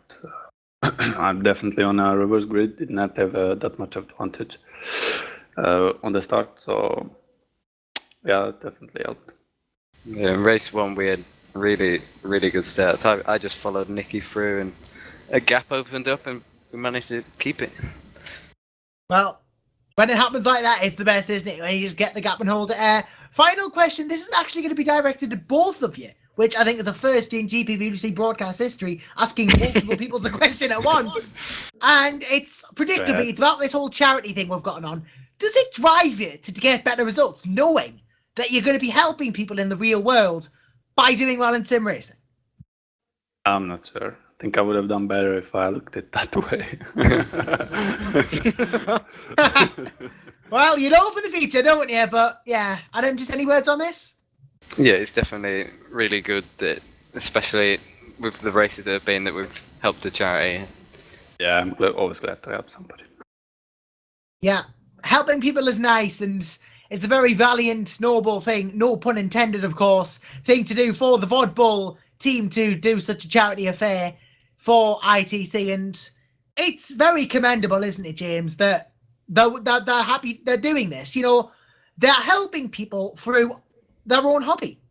Oh, I think it's fantastic. I think certainly in the last couple of years, there's been a lot more money going into sim racing, not necessarily just like, you know, the servers or the games themselves or whatnot, but actual money going into teams and going into drivers. So to see a team saying, well, you know, we've got this cash to use not only for our drivers, but for other purposes, why not make a positive impact with it? I think it's a great initiative, and personally, I hope that Team Vodbull makes as much money as they can for all those different charities. And I'd love to see how much eventually gets raised overall, and we can show everyone, not just the sim racing world, but everybody, we are good guys. We are making a positive impact here.